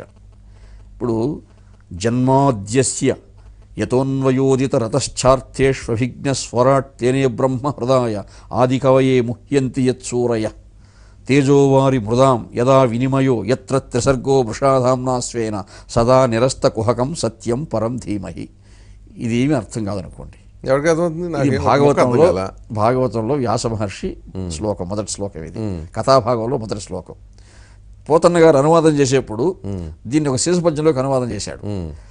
విశ్వజన్మస్థితి విలయంబులు ఎవ్వని వలన నేర్పడు అనువర్తనమున వ్యావర్తనమున కార్యములంద అభిజ్ఞుడై తానే రాజగుచు చిత్తమున చేసి వేదంబు లజునకు విదితములు గావించెనెవ్వడు బుధులు మోహింతురెవ్వనికి ఎండమావుల నీళ్ల కాచాదుల అన్యోన్య బుద్ధిన్ తాన్ అడరునట్లు త్రిగుణ సృష్టి ఎందు దీపించి సత్యము భంగిదోచు స్వప్రభా నిరస్త కుహకుడెవ్వడు అతని కోరి చింతించెద అనగు సత్యు పరుని అనుదినంబు. ఇది అనువాదం కదా. ఇది కొంత ఒక స్టేజ్ నుంచి ఇంకో స్టేజ్కి అనువాదం తీసుకొచ్చారు కదా పోతన. వచ్చింది అక్కడి నుంచి మీరు ఇంకా కింద స్టేజ్కి. అన్నమయ్య ఇదే భావంతో ఒక సంకీర్తన చెప్పాడు. ఏతత్ అఖిలంబునకు ఈశ్వరుండై సకల భూతములలోనత పొదలు వాడితడు గోపాంగనల మెరుగు గుబ్బ చెన్నుల మీద చూపట్టు కమ్మ కస్తురిపూత ఈతడు తాపసోత్తముల చింతా సౌధములలోన దీపించు సుజ్ఞాన దీపమితడు జలధి కన్యాపాంగ లలితేక్షణములలో కలసి మెరుగుచునున్న కజ్జలంబితడు జలజాసనుని వదన జలజమధ్యమునందు అలర వెలువడిన పరమామృతం బితడు పరివోని సురత సంపదల ఇంపుల చేత వరవధూతతి కైవసమైనదితడు తిరువెంకటాచలాధిపుడు తానయ్యుండి పరిపాలనము చేయు భారకుండితడు. ఇంచుమించు ఆ భావాన్నే అక్కడక్కడ కొద్ది మార్పులతో అన్నమయ్య చెప్పాడు. అయితే అన్నమయ్య చెప్పిన దాన్ని కూడా ఇప్పుడు మళ్ళీ అర్థం తాత్పర్యం చెప్పాల్సి వస్తుంది. అదే నేను అనేది. ఇప్పుడు వాళ్ళు కాలానుగుణంగా దాన్ని ఆ సంస్కృతం నుంచి అప్పటి భాషలో పద్యాలు రాసేవాళ్ళు. ఇప్పుడు తెలుగులో మామూలు సామాన్యుడు అర్థం చేసుకునే దానిలోకి మీరు ఎందుకు, మీ బొట్టాళ్ళు ఎందుకు చేయకూడదు? అదే ఇప్పుడు ఆ ప్రయత్నం చేస్తున్నాం కూడా చేస్తున్నాం. ఇప్పుడు రాబోయే అన్నమయ్య సంకీర్తన సంపుట్లన్నీ కూడా అటువంటి సంకీర్తన ఉంటుంది. ఆ సారాంశం క్లుప్తంగా కొద్దిగా ఉంటుంది. క్లిష్ట పదాలకు కొంత అర్థం కూడా. అంతే. ఇప్పటికే ఒక నిఘంటు కూడా తీసుకొచ్చాం, అన్నమాచార్య నిఘంటు అని. అలా ఇప్పుడు ఆ ప్రయత్నం చేయాలి, పండితులు చేయాల్సిన అవసరం ఉంది. అది అన్నమాచార్య ప్రాజెక్టు విషయానికి వస్తే మీరు సుదీర్ఘకాలం డైరెక్టర్గా ఉండి కూడా పెద్ద సాధించింది ఏమీ లేదన్న విమర్శ మీ మీద ఎందుకు వచ్చింది? అంటే అందులో 2-3 రకాలు ఉంటాయండి. అన్నమాచార్య ప్రాజెక్ట్ డైరెక్టర్గా నేను గణనీయమైనటువంటి కృషి చేశానని అనుకుంటున్నాను. నేనే కాదు, చాలా ప్రశంసలు కూడా ఉన్నాయి. అహోల్మడ్జియర్ లాంటి వాళ్ళు అన్నమయ్య సేవకరత్నాన్ని బిరుదు ఇచ్చారు నాకు. ఓకే. అది మీరు అనుకునే అభిప్రాయం కూడా ఒక కోణంలో ఉంది. అది ఎట్లొస్తుందంటే అన్నమాచార్య డైరెక్టర్కు ఉన్నటువంటి స్థాయి పరిస్థితి ఎంత, నేను ఏం చేయాలనుకున్నా నా పైన ఒక యంత్రాంగం ఉంది. అవును, అనుమతులు కావాలి. కాబట్టి నా పరిధిలో ఎంత ఉందో, ఈ దేశంలో ఉన్న అన్ని ఇంచుమించు మన రాష్ట్రంలో ఉండే అన్ని విశ్వవిద్యాలయాల్లో అన్నమయ్య సదస్సులు చేశాను. ప్రప్రథమంగా అమెరికా దేశంలో అన్నమాచార్య ప్రాజెక్టు స్థాపించింది నేను, చికాగో దేవాలయానికి అనుబంధంగా. ఇప్పటికీ ఒక 7-8 దేవాలయాల్లో అన్నమయ్య కృతులు అక్కడ భాష జరుగుతుందంటే దానికి కావాల్సిన ప్రాతిపదిక వేసింది కూడా నేను. ఓకే.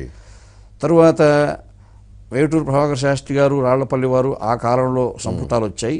తర్వాత మళ్ళీ నేను చొరవ తీసుకుని 29 సంపుటాలుగా అవి తీసుకొచ్చాను. నిఘంటు తీసుకొచ్చాం. ఇక అన్నమయ్య చెప్పినటువంటి ఇతరత్ర కొన్ని లఘుకృతులు ఉన్నాయి, అవన్నీ కూడా ప్రింట్ చేయించాం. అన్ని కళాశాలల్లో సదస్సులు నిర్వహించాం. నేను అన్నమాచార్య ప్రాజెక్టు అధికారిగా బాధ్యతలు తీసుకున్న రోజు 8 లక్షల రూపాయలు వార్షికమైన బడ్జెట్. ఓకే. అక్కడికి నేను రిటైర్ అయ్యే రోజు 10 కోట్లు బడ్జెట్. దానికి కారణం ఈవోలందరూ కూడా ప్రోత్సహించారు. కాబట్టి ఈ సరిగ్గా చేయలేదు అనేది ఎక్కడి నుంచి వస్తుందంటే, ఇప్పుడు మద్రాసు ఉంది, అక్కడ ఒక ఇన్ఫర్మేషన్ సెంటర్ ఉంది, కార్యక్రమాలు జరుగుతూ ఉంటాయి. అక్కడ మాకు ఏదైనా కాస్త అవకాశాలు కల్పించండి అంటాడు ఒక ఆయన. నేను అటువంటివన్నీ కాదు, చేసేవాడిని కాదు. ఓకే. ఆయన ఒక వ్యాసం రాస్తాడు, ఈయన సరిగ్గా చేయడం లేదో రాస్తాడు. ఇలాంటివి తప్ప అది సత్యం కాదు. ఈర్ష్యాద్వేషాలు అది సత్యం కాదు. అది ఈయన గణనీయమైన కృషి చేయలేదు, పండితులకుండే జబ్బేది అది అదితో రాస్తాడు ఆయన. అవును. అవి నేను కొన్ని ఖండించడం కూడా జరిగాయి. ఓకే. కానీ కొన్ని రోజులు చూసి వీటికి స్పందించడం ఉంటేనే మంచిది అనిపించింది నాకు. ఓకే. స్పందిస్తూ ఉండే కొద్దికి చెప్తూనే ఉంటారు ఇక. కాబట్టి ఒక పరిపాలకుడుగా, అన్నమాచార్య ప్రాజెక్టు సంచాలకునిగా నేను చేయవలసిన కృషి బాగా చేశానని. కీర్తనలో ఇప్పుడు ఆయన అన్నమాచార్య దాదాపు 32,000 కీర్తనలు రచించాడని చెబుతారు కదా, కానీ ఎంతవరకు మీరు సేకరించగలిగారు ప్రాజెక్టు సంచాలకుడుగా? అవి నాకంటే ముందే సేకరణ అయిపోయింది. ఓకే. సేకరణ మేము తీసుకుంది ప్రచారం బాధ్యతలే. ఓకే. మళ్ళీ పునర్ముద్రణ బాధ్యతలే. సేకరణ అన్నది ప్రభాకర శాస్త్రి గారి సమయంలోనూ రాళ్లపల్లి వారి సమయంలో చాలా వరకు జరిగింది. ఓకే. అప్పుడు అహోబలంలో ఉన్న కొన్ని రేకులు, శ్రీరంగంలో ఉన్న కొన్ని రేకులు తిరుమల దేవస్థానానికి ఇచ్చేశారు వాళ్ళు. అన్నీ సమాహారభూతంగా తీసుకుంటే మనకు సుమారు 14,000 తేలిందా? అన్నమయ్య చెప్పిన కీర్తనలు, ఆయన కుమారులు మనుమలు వాళ్ళందరూ చెప్పిన కీర్తనలు కలిపితే అన్నమయ్య 12,000, వాళ్ళ కుమారుడు మనుమలు వాళ్ళు 2,000. ఓకే. 14,000. ఈ 14,000 పునర్ముద్రణ చేయించడం, పునర్ముద్రణ మళ్ళీ పునర్ముద్రణ, వీటిని ప్రచారం చేయించడం బాధ్యత అది చేశాం. ఓకే. ఇప్పుడు సేకరణ అనేది ఇంకా జరగాల్సిన లేదు. అయితే ఈ సేకరణలో కూడా కొంత కల్తీ వచ్చేసింది. రాను అక్కడ స్వార్థం ఉంది. అదే ఒక శాస్త్రబద్ధమైనటువంటి పరిశోధకుడుగా అవి కూడా నేను అంగీకరించలేదు. అన్నమాచార్య డైరెక్టర్గా అంగీకరించలేదు. ఎక్కడో ఒక ఆయన వస్తాడు, కడప జిల్లాలో ఒక ఇంట్లో దొరికాయండి ఈ అన్నమయ్య కీర్తనలు అంటాడు. ఎలా ఒప్పుకోగలం? ఆయన కొంత పేరు ప్రతిష్ఠున్న పండితుడే ఉంటాడు, కాదనం మనం. ఆయన దానికి ఏదో కారణం చెప్తాడు. ఏదో చెప్తే ఇవి అన్నమాచార్యుల వారు ఆ రోజుల్లో ఆయన కానీ, ఆయన మనుమడు కానీ, కుమారుడు కానీ రాసిన కీర్తనలన్నీ వెంకటేశ్వర స్వామికి సంకీర్తన భాండాగారంలో సమర్పించేశారు. ఈ సంకీర్తన భాండారంలో లేనివి ఎవరింట్లోనే ఎందుకుంటాయి? అదే కదా. అలా చెప్పడం వల్ల ఆయనకు వచ్చే ప్రయోజనం ఏంటి? డబ్బులు ఇవ్వాలా మీరు? డబ్బులు ఇచ్చేది కానీ కొత్త కీర్తి, అవి కొత్తవి ఇచ్చాడు. ఓకే. ఇలాంటివన్నీ వస్తాయి. ఓకే. ఇవి ఈ ఆశలు కూడా చాలా మందిలో చూశాను నేను. ఆశ్చర్యం ఏమిటంటే బాగా పేరు ప్రతిష్ఠ ఉన్న పండితులు కూడా అట్లా ఆశలు చూపించడం, అవి నేను కొద్దిగా బాధపడ్డాను కూడా. అలాంటి వాళ్ళు చేసిన ప్రచారమే ఇది, ఈయన సరిగ్గా చేయడం లేదనేది. అది నేను ఇప్పుడు నేను చేశానో చేయలేదో పరమాత్మకు తెలుస్తుంది, వెంకటేశ్వర స్వామి వారికి తెలుస్తుంది, అన్నమయ్యకి తెలుస్తుంది. మీకు రాజకీయ ప్రాబల్యం ఉండటం వల్ల మీరు పైకి వచ్చారని అదొక విమర్శ కూడా ఉంటుంది మీ మీద. నిజానికి చెప్పాలంటే నాకు రామారావు గారికి నా ఎందున్నటువంటి వాత్సల్యం అంతా ప్రతిభ గురించి వచ్చింది, రాజకీయం గురించి వచ్చింది కాదు. అవును. ఆయన్ను ప్రభావితం చేసేంత రాజకీయం నా దగ్గర లేదు. అది లేదులేండి. లేదు. అలాగే ఏ ముఖ్యమంత్రిని కానీ ఎవరిని ప్రభావితం చేసేది రాజకీయవేత్తను కూడా కాదు, నేను ఒక సాహితీవేత్తనే. అవును. కాబట్టి రాజకీయ ప్రాబల్యం అనేది నాకు నథింగ్, నాకేమీ లేదు. అయితే ఉద్యోగ బాధ్యతలు బాగా చేయగలగడంలో వచ్చిన ఈఓలు అందరూ కూడా ప్రోత్సహించారు. ఓకే. ఎగ్జిక్యూటివ్ ఆఫీసర్స్, శ్రీకార్య నిర్వాహకులు అంటే నిజంగా అన్నమయ్య విషయంలో ఇలా చేయాలండి, ఇది మంచిది, ఇది మంచిదంటే కొన్ని నేను చెప్పినా ఒప్పుకోని వాళ్ళు కూడా ఉన్నారు. అలా ఒప్పుకోలేదని నేను బాధపడలేదు. కానీ అభిలషణీయ స్థాయిలో ఏది చెయ్యాలో, ఓకే, ఇప్పుడు నేను నెలకు నేను ఒక సాహితీవేత్తను కాబట్టి, ఒక కవిని కాబట్టి, పండితుని కాబట్టి ఒక 4 సదస్సులు చేయాలండి అంటాను. ఒకటి జాలేవాయ అంటారు వాళ్ళు, బడ్జెట్ పరిమితులు ఉంటాయి కదా. కాబట్టి అటువంటివి తప్ప నేను చేయగలిగినంత చేశాను. అలాగని నాకు లౌల్యం లేదు. మళ్ళీ 2013లో రిటైర్ అయిన తర్వాత అక్కడే కొనసాగి సేవ చేయాలనే ఆలోచన నాకుంది. అలా కాదండి, మీరు గొప్ప సాహిత్యంలో పట్టు ఉన్నవారు కదా, ఇవి చేయండి అని నాకు కొన్ని శ్రీనివాస వాంగ్మయ సంస్థని ఒకటి ఇచ్చారు. ఒక బాధ్యత, వేరే బాధ్యత ఇచ్చారు. సరే అదే చేస్తున్నాను, ఇది కూడా బాగుంది, నాకు హాయిగా ఉంది. ఇప్పుడున్న ఈఓ గారు కానీ గతంలో ఉన్న పెద్దలు కానీ వాళ్ళు ఇది ఇచ్చారు నాకు, బాగా ఇది కూడా ఆత్మసంతృప్తిగా చేస్తున్నాను. ఎక్కడ ఏ పని ఇచ్చినా ఆత్మసంతృప్తిగా చేయడం. ఇంకా అప్పుడన్నా నేను కొంత ఒత్తిడి ఎదుర్కొనేవాడిని, ఎవడో కార్యక్రమాలు అది ఇది అనేసి ఎవడో పేపర్లో రాస్తాడు. ఇప్పుడు అదేమి లేదు పూర్తి, ఎందుకంటే ఎదుటివాడికి నేను చెప్పిన అవగాహన ఉండటం లేదు కాబట్టి వాడు ఏదో రాయలేడు. అవును, కాబట్టి ఇది బాగా రామాయణ కల్పవృక్షము 14,000 పద్యాలు ఛందో వ్యాకరణ స్ఖాళిత్యాలు లేకుండా ఎడిట్ చేయడంలో నా వంతు పాత్ర నేను చేశాను. ఓకే, నాకు ఇచ్చిన అది పెద్ద బాధ్యత. ఇటీవలే అవి వెలుగులోకి వచ్చాయి. ఓకే, అలాగే ఇప్పుడు కొన్ని సంపుటాలు చేస్తున్నాం. అలా ఇది కాబట్టి నేను ఏ పని చేసినా నాకు భగవంతుని సేవగా భావించి చేస్తున్నాం. అన్నమాచార ప్రాజెక్టు డైరెక్టర్గా నేను బాగానే కృషి చేశానని నేనే కాదు, అహోల్ మడ్జియర్ లాంటి వాళ్ళు అన్నారు. ఇప్పుడు ఒక మఠాధిపతిని ప్రభావితం చేసే శక్తి నాకు లేదు కదా. అవును, ఆయన అన్నమయ్య సేవకరత్న అనే బిరుదు నాకు ఇచ్చారంటే నేనెంతో ఆనందించాను. అలాగే తిరుపతిలో నేను సహస్రావధానం చేసినప్పుడు మైసూర్ పరకాల మఠం స్వామి 9వ రోజు వచ్చాడు ఆ సభ చూడడానికి. అప్పుడు నేను ధారణ చేస్తున్నాను కొన్ని పద్యాలు, మొదటి రోజు చెప్పిన పద్యాలు కొన్ని ధారణ చేస్తున్నాను. ఎంతో ఆనందపడ్డాడు. ఇప్పుడు పరకాల మఠాధిపతికి నాకు ఏమీ అనుబంధం ఉండదు కదా. ఆయన మైసూరు తీసుకెళ్ళి మహాసహస్రావధాన స్థాపనాచార్య అనే బిరుద ప్రదానం చేసి నన్ను సత్కరించారు. అది యోగ్యతను బట్టి జరిగేవే, ఇందులో రాజకీయ ప్రాబల్యం ఏమిటని చెప్పండి. ఇదంతా భ్రాంతి. బయట వాడికి ఏదో ఆత్మతృప్తి ఏదో చెప్పుకోకపోతే ఏదో అనాలి కదా, ముందు అనాలి. అది తప్ప నాకు ఎక్కడ రాజకీయ ప్రాబల్యం అవి ఆ వాసనే నాకు లేదు. సో అయితే ఈ అవధాన ప్రక్రియ ఇంకెంతకాలం కొనసాగిద్దామన్నది మీకు? ఇప్పటికీ 60 ఏళ్ళు పూర్తయింది నాకు వయస్సు, కానీ ఇప్పటికి కూడా బాగా చురుగ్గా చెప్పగలుగుతున్నాను, వేగంగా చెప్పగలుగుతున్నాను, చెప్పినవి ధారణ చేయగలుగుతున్నాను. కాబట్టి ఇలా చేయగలము అన్నంత కాలం చేస్తుంటాను. ఎప్పుడైతే నాకు ఇంకా కాలపరిమితి లేదు దీనికేమి అవధానాలకు. ఎందుకంటే ప్రభుత్వం యొక్క విధానాలను బట్టి ఉద్యోగంలో రిటైర్ కావచ్చు, కానీ సరస్వతీదేవి సేవకు రిటైర్మెంట్ లేదు. అవును, సరస్వతీదేవి సేవ ఎప్పుడైనా చేయొచ్చు. సుమారు నేను అనుకోవడం ఇంకా నేను కొంతకాలం ఒక దశాబ్దం కాలమైనా బాగా చేయగలరా అనుకుంటున్నాను. ఇప్పుడున్న నాకున్న విశ్వాసం బట్టి ఇంకా ఒక దశాబ్దం మంచి కృషి చేయగలను. ఆ తర్వాత ఒకవేళ అవధానాలు చేయకపోయినా రచనా వ్యాసంగం చేయగలను అని ఉంది. దైవబలంతో అయితే తర్వాత కూడా బాగా చేయొచ్చు, చెప్పలేదు అది. సో ఈ మొత్తం ఈ ప్రస్థానంలో మీకు బాగా సంతృప్తి కలిగించిన, అంటే ఆనందం కలిగించిన సంఘటనలు ఏమున్నాయి? అవధాన ప్రచారాల్లో కానీ, సాహిత్య సభలు చేసేప్పుడు కానీ నేను పొందినటువంటి కొన్ని సందర్భాల్లో మనస్సును ఆకర్షించే అంశాలు కావచ్చు, ఇవన్నీ చాలా ఉన్నాయి. అలాగే అన్నమాచార ప్రచారంలో కూడా గోవింద కళ్యాణాలని 2012లో అప్పుడున్న ఈఓ గారు నాకు ఆ బాధ్యత ఇచ్చారు. మనం ప్రచారం నగరాల్లో చేస్తున్నాం, కొన్ని పల్లెల్లో చేస్తున్నాం. అరణ్య ప్రాంతాల్లో ఉన్నటువంటి పల్లెలు ఎవరు పట్టించుకుంటారు? Agency areas.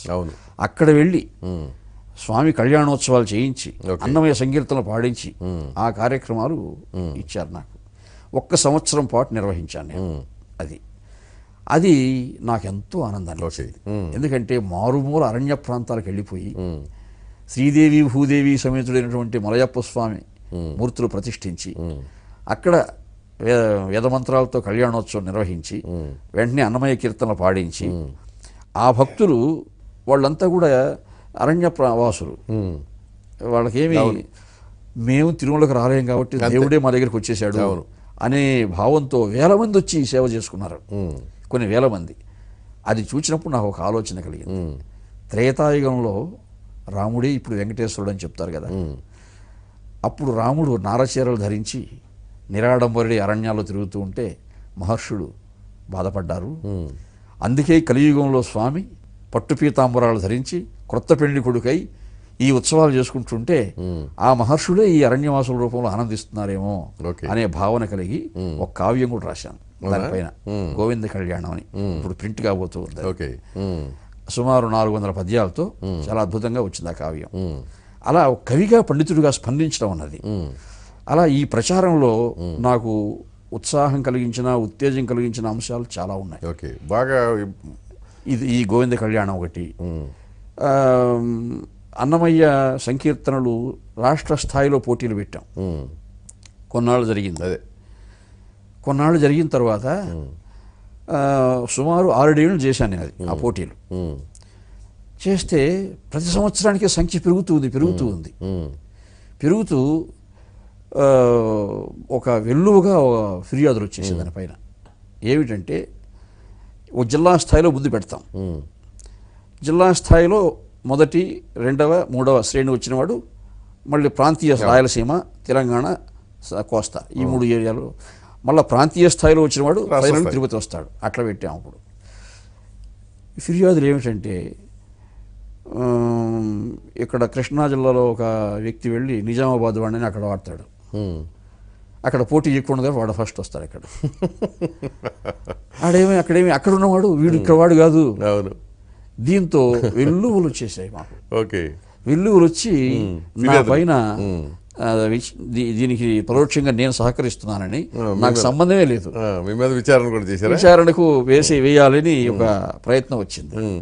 కానీ అప్పుడున్న ఈవో గారు, అయ్యా ప్రచారాన్ని ఈ స్థాయికి తీసుకొచ్చామంటే ఇది గొప్ప విషయం అయ్యా, ఇంక పోటీలు అక్కర్లేదు, ఒక జిల్లా వాడు వెళ్ళి ఇంకొక జిల్లాలో నేను పాడతాననే స్థాయికి వచ్చాడంటే ఇంకా పోటీలు ఎందుకు, అంతే కదా, ఆపేద్దాం, నీ పైన విచారణ లేదు అన్నాడు. ఇది ఒక రకంగా నాకు బాధ కలిగించింది, ఆనందం కలిగించింది. అప్పుడు విచారణ చేస్తున్నా నేనేం చేయలేను, అంతే కదా. కానీ అప్పుడు ఈవో నన్ను మెచ్చుకున్నాడు. అది ఆదిలాబాద్ వెళ్ళి, ఆదిలాబాద్లో పెద్ద పోటీ ఉండదనుకోవాలి, కానీ ఆ సెన్సేషన్ ఇచ్చావు కదా నువ్వు, ప్రచారం నెరవేరింది కదా ముందు, ఒక రకంగా సెన్సేషన్ తీసుకొచ్చావు కదా. అవమానాలు, చిత్కారాలు ఏమైనా ఎదురయ్యాయి? అవమానాలు, చిత్కారాలంటే నాకైతే నాకు అనిపించలేదు. కానీ కొంతమందికి ఏదో ఒక వినోదంగా అనుకునేవాళ్ళు. ఏదో ఒక ఆయన తిరుమలలో ఉత్సవాలు చేస్తున్నాము, లడ్లకు ఉత్తరం అడిగాడు. 40 లడ్లు కావాలండి నాకు, మీరు ఒక ఉత్తరం ఇవ్వండి అన్నాడు. ఆయన ధోరణి చూస్తే ఆయన ఒక పాత్రికేయుడు సోదరుడు, మద్రాసు నుంచి వచ్చాడు, ఈ ఉత్సవాలు కవర్ చేయాలని వచ్చాను చెప్పాడు. అంటే ఈయన మనం లడ్లకు ఉత్తరం ఇవ్వకపోతే బాగా రాయడేమో అనే భయం కూడా ఉంటుంది మనసులో నాకు. కానీ నాకు 40 లడ్లకు ఇచ్చే స్థాయి లేదు అయ్యా, నేను ఇంతకు మించి ఇవ్వకూడదు, కాబట్టి నేను అంతవరకు ఇస్తాను, మీరు వెళ్ళి తీసుకోండి అన్నాను. మీరే తెప్పించండి అన్నాడు. ఇంకా అతను నేను స్పందించలేదు.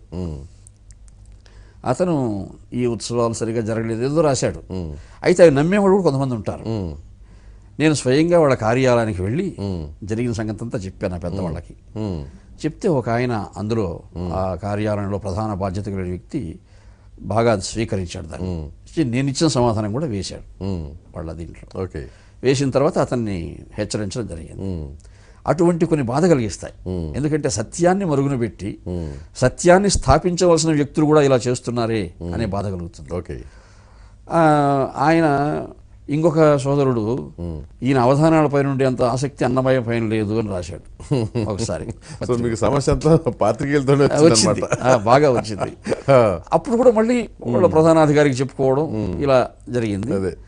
కాలక్రమంలో ఆయన తీసేశారు ఆ సంస్థలో నుంచి. అది అట్లా కొన్ని ఎదుర్కొన్నాను నేను. వృత్తిపరమైనవి. ఇంకా అవమానాలు, చిత్కారాలంటే అటువంటివే. అది వచ్చిందనుకోండి, ఏదైనా కాస్త వార్తాపత్రికలో వచ్చింది దీని గురించి అంటే ఆ రోజు నేను ఎక్కడ అవధానం చేయడానికి వెళ్తాను అనుకోండి, ఏమిటండి మీ గురించి ఇలా వచ్చింది ఈరోజు ఏదో అని, అటువంటివి కొన్ని బాధ కలిగిస్తాయి. కానీ అవన్నీ తట్టుకొని వచ్చాము. మనం అన్ని స్వీకరించాలి, సహృదయంగానే స్వీకరించాలని ఆ ఆత్మస్థైర్యాన్ని కూడా పరమాత్మ. సినిమాల్లో ప్రవేశించాలని సినీ రంగంలో రాయడానికి ఎప్పుడు ఆలోచించలేదు మీరు? అట్లా నాకు ఆలోచనలు లేవు. ఆఫర్స్ కూడా రాలేదా? ఆఫర్స్ అంటే అన్నమాచార్య సినిమా తీసినప్పుడు 2-3 సార్లు రాఘవేంద్రరావు గారు పిలిచి కొన్ని చర్చించారు మాతో. మా చర్చలో తేలిన సారాంశాన్ని కొన్ని వాళ్ళు స్వీకరించారు, కొన్ని స్వీకరించలేదు. మేము అవి పట్టించుకోము మళ్ళీ. కాకపోతే అక్కడికి మేము నాలాంటి వాడు కష్టం. ఎందుకంటే అవధానాలు, ఈ సాహిత్యము, సంప్రదాయం నమ్ముకున్నటువంటి వాళ్ళు అక్కడ వెళ్ళి కూర్చొని ఒక అవధానంలో అప్రస్తుత ప్రసంగం ఒక ఆయన ఉంటాడు. ఆయన ఆరేసుకోబోయి పారేసుకున్నాను హరి హరి అనే ఒక పాట ఉందండి. పారేసుకుంటే పారేసుకోనండి, మధ్యలో ఈ హరిని ఎందుకు తీసుకొచ్చారు ఇక్కడికి అని అడిగినాడు. ఏం చెప్పాలి చెప్పండి, అది సినిమా ప్రభావమే కదా. అదే కదా అడిగాడు. ఆ హరి కూడా కృష్ణావతారంలో చీరలు ఎత్తుకోపోయినాడు కదండి, అందుకని ఒకసారి ఆయన స్మరించుంటాడు ఆ కవి అని చెప్పారు. ఏదో ఆవిడ తోచింది అదే చెప్పాను. అట్లా కొన్ని ఇప్పుడు అర్థంగా దానికి అర్థం ఉండదు, ఇప్పుడు అసలు అర్థం కూడా లేదు. అవును. కాబట్టి అలాంటివి అర్థం కానివి మేము నారికేళ పాకం అని ఒకటి ఉంది మనకు, అది అర్థం కాకుండా ఉంటుంది అన్నమాట పద్యం. అవి కూడా అర్థం చెప్పే పాండిత్యం సంపాదించాం కానీ వీనికి చెప్పలేకపోతున్నాం. ఇవి అదేలేండి, ఎందుకులేండి ఇప్పుడు ఉన్న గౌరవం పోగొట్టుకోవటం. మీది ఒక జానర్, అది వేరు మీది. సో మీ పిల్లలకు కూడా మీ పాండిత్యం వచ్చిందా? అంటే వాళ్ళ రంగాల్లో వచ్చినట్టుది. ఓకే, ఈ రంగం కాదు. ఈ రంగం కాదు, నేను బలవంతం చేయలేదు వాళ్ళని. ఓకే, నాకు ఒక ఆశ మనసులో ఉండేది, నా తర్వాత నా వారసులు ఎవరైనా అవధానం చేస్తే చూడాలని. కానీ ఆ రంగంలోకి రాలా వాళ్ళు. అమ్మాయి అబ్బాయి నాకు, అమ్మాయి అబ్బాయి. అమ్మాయి ఇప్పుడు అమెరికాలో రెసిడెన్సీ ఫైనల్ ఇయర్ చదువుతుంది, ఇటీవల వివాహం అయింది ఆ బిడ్డకి. అబ్బాయి ఇటీవలే మెడ్రాస్ ఐఐటిలో బీటెక్ పూర్తి చేసుకొని ఒక స్టార్టప్ కంపెనీకి పనిచేస్తున్నాడు. వాడు కూడా క్యాట్ రాశాడు, భారతదేశ స్థాయిలో మొదటి స్థానంలో వచ్చింది. అమెరికాలో కూడా పోయి జీమాట్ రాశాడు, అక్కడ కూడా టాప్ స్కోర్లో ఉన్నాడు. కానీ వాడు చెప్పడం, నేను అమెరికా పోయి చదువుకుంటాను, ఇక్కడ ఏం వద్దని. ఓకే, సరే వాళ్ళ ఇష్టం, వాళ్ళ దృక్పథానికి వదిలిపెట్టాను. 10వ తరగతి వరకు నేను బాగానే పిల్లల్ని చూస్తూ వచ్చాను. ఆ తర్వాత వాళ్ళు ఇంకా బాగా వాళ్ళ నిమగ్నం అయిపోయారు. దాంతో మా శ్రీమతి గారు కూడా ఆమె మా పెళ్ళైనప్పుడు కేవలం బిఎస్సి, ఆ తర్వాత ఆమె కూడా ఎంఏ, బిఎల్, బిఈడి, ఎంఎల్ఎస్సి, పిహెచ్డి ఇన్ని చదివారు ఆమె కూడా. అంటే పిల్లకాయలను చదివిస్తూ ఉంటే ఆమె కూర్చొని అంతేగా. సో ఇప్పుడు మీరు రిటైర్ అయిపోయిన మనిషి, శేష జీవితానికి లక్ష్యం ఏం పెట్టుకున్నారు? నిజానికి నేను ఇప్పుడు ఇంకా తిరుపతి దేవస్థానం సేవలో ఉన్నాను. శ్రీనివాస భక్తి వాంగ్మయ అధ్యయన సంస్థ ప్రత్యేకాధికారిగా గ్రంథాలు వెలువరించడం, ఇవన్నీ తీసుకురావడం, ఈ పనంతా చేస్తున్నాను. కానీ వ్యక్తిగా నేను చెప్పేది, వ్యక్తిగా కొన్ని కావ్యాలు రాసే ప్రయత్నంలో ఉన్నాను. ఆ వ్యాసంగం జరుగుతున్నది బాగా. ఎప్పుడు నా సమయం వృధా చేయకుండా నేను ఎప్పుడు ఈరోజు సాయంత్రం అయితే సమీక్షించుకుంటాను. ఈరోజు ఏదైనా పద్యాలు రాశానా, కొత్తగా ఏదైనా వ్యాసాలు రాశానా, కొన్ని కొత్తవి కంఠస్థం చేశానా, నేర్చుకున్నానా, ఒకసారి సమీక్ష నాకు ప్రతిరోజు ఉంటుంది. కాబట్టి ఆ వ్యాసంగంకి ఎప్పుడు నేను దూరం కాలేదు, నేను చేసుకుంటూ ఉన్నాను. Very good. సో మీరు అద్భుతమైన కావ్యాలు మీ కలం నుంచి జాలు వారాలని కోరుకుంటూ థ్యాంక్ యూ వెరీ మచ్. నమస్తే. ధన్యవాదం.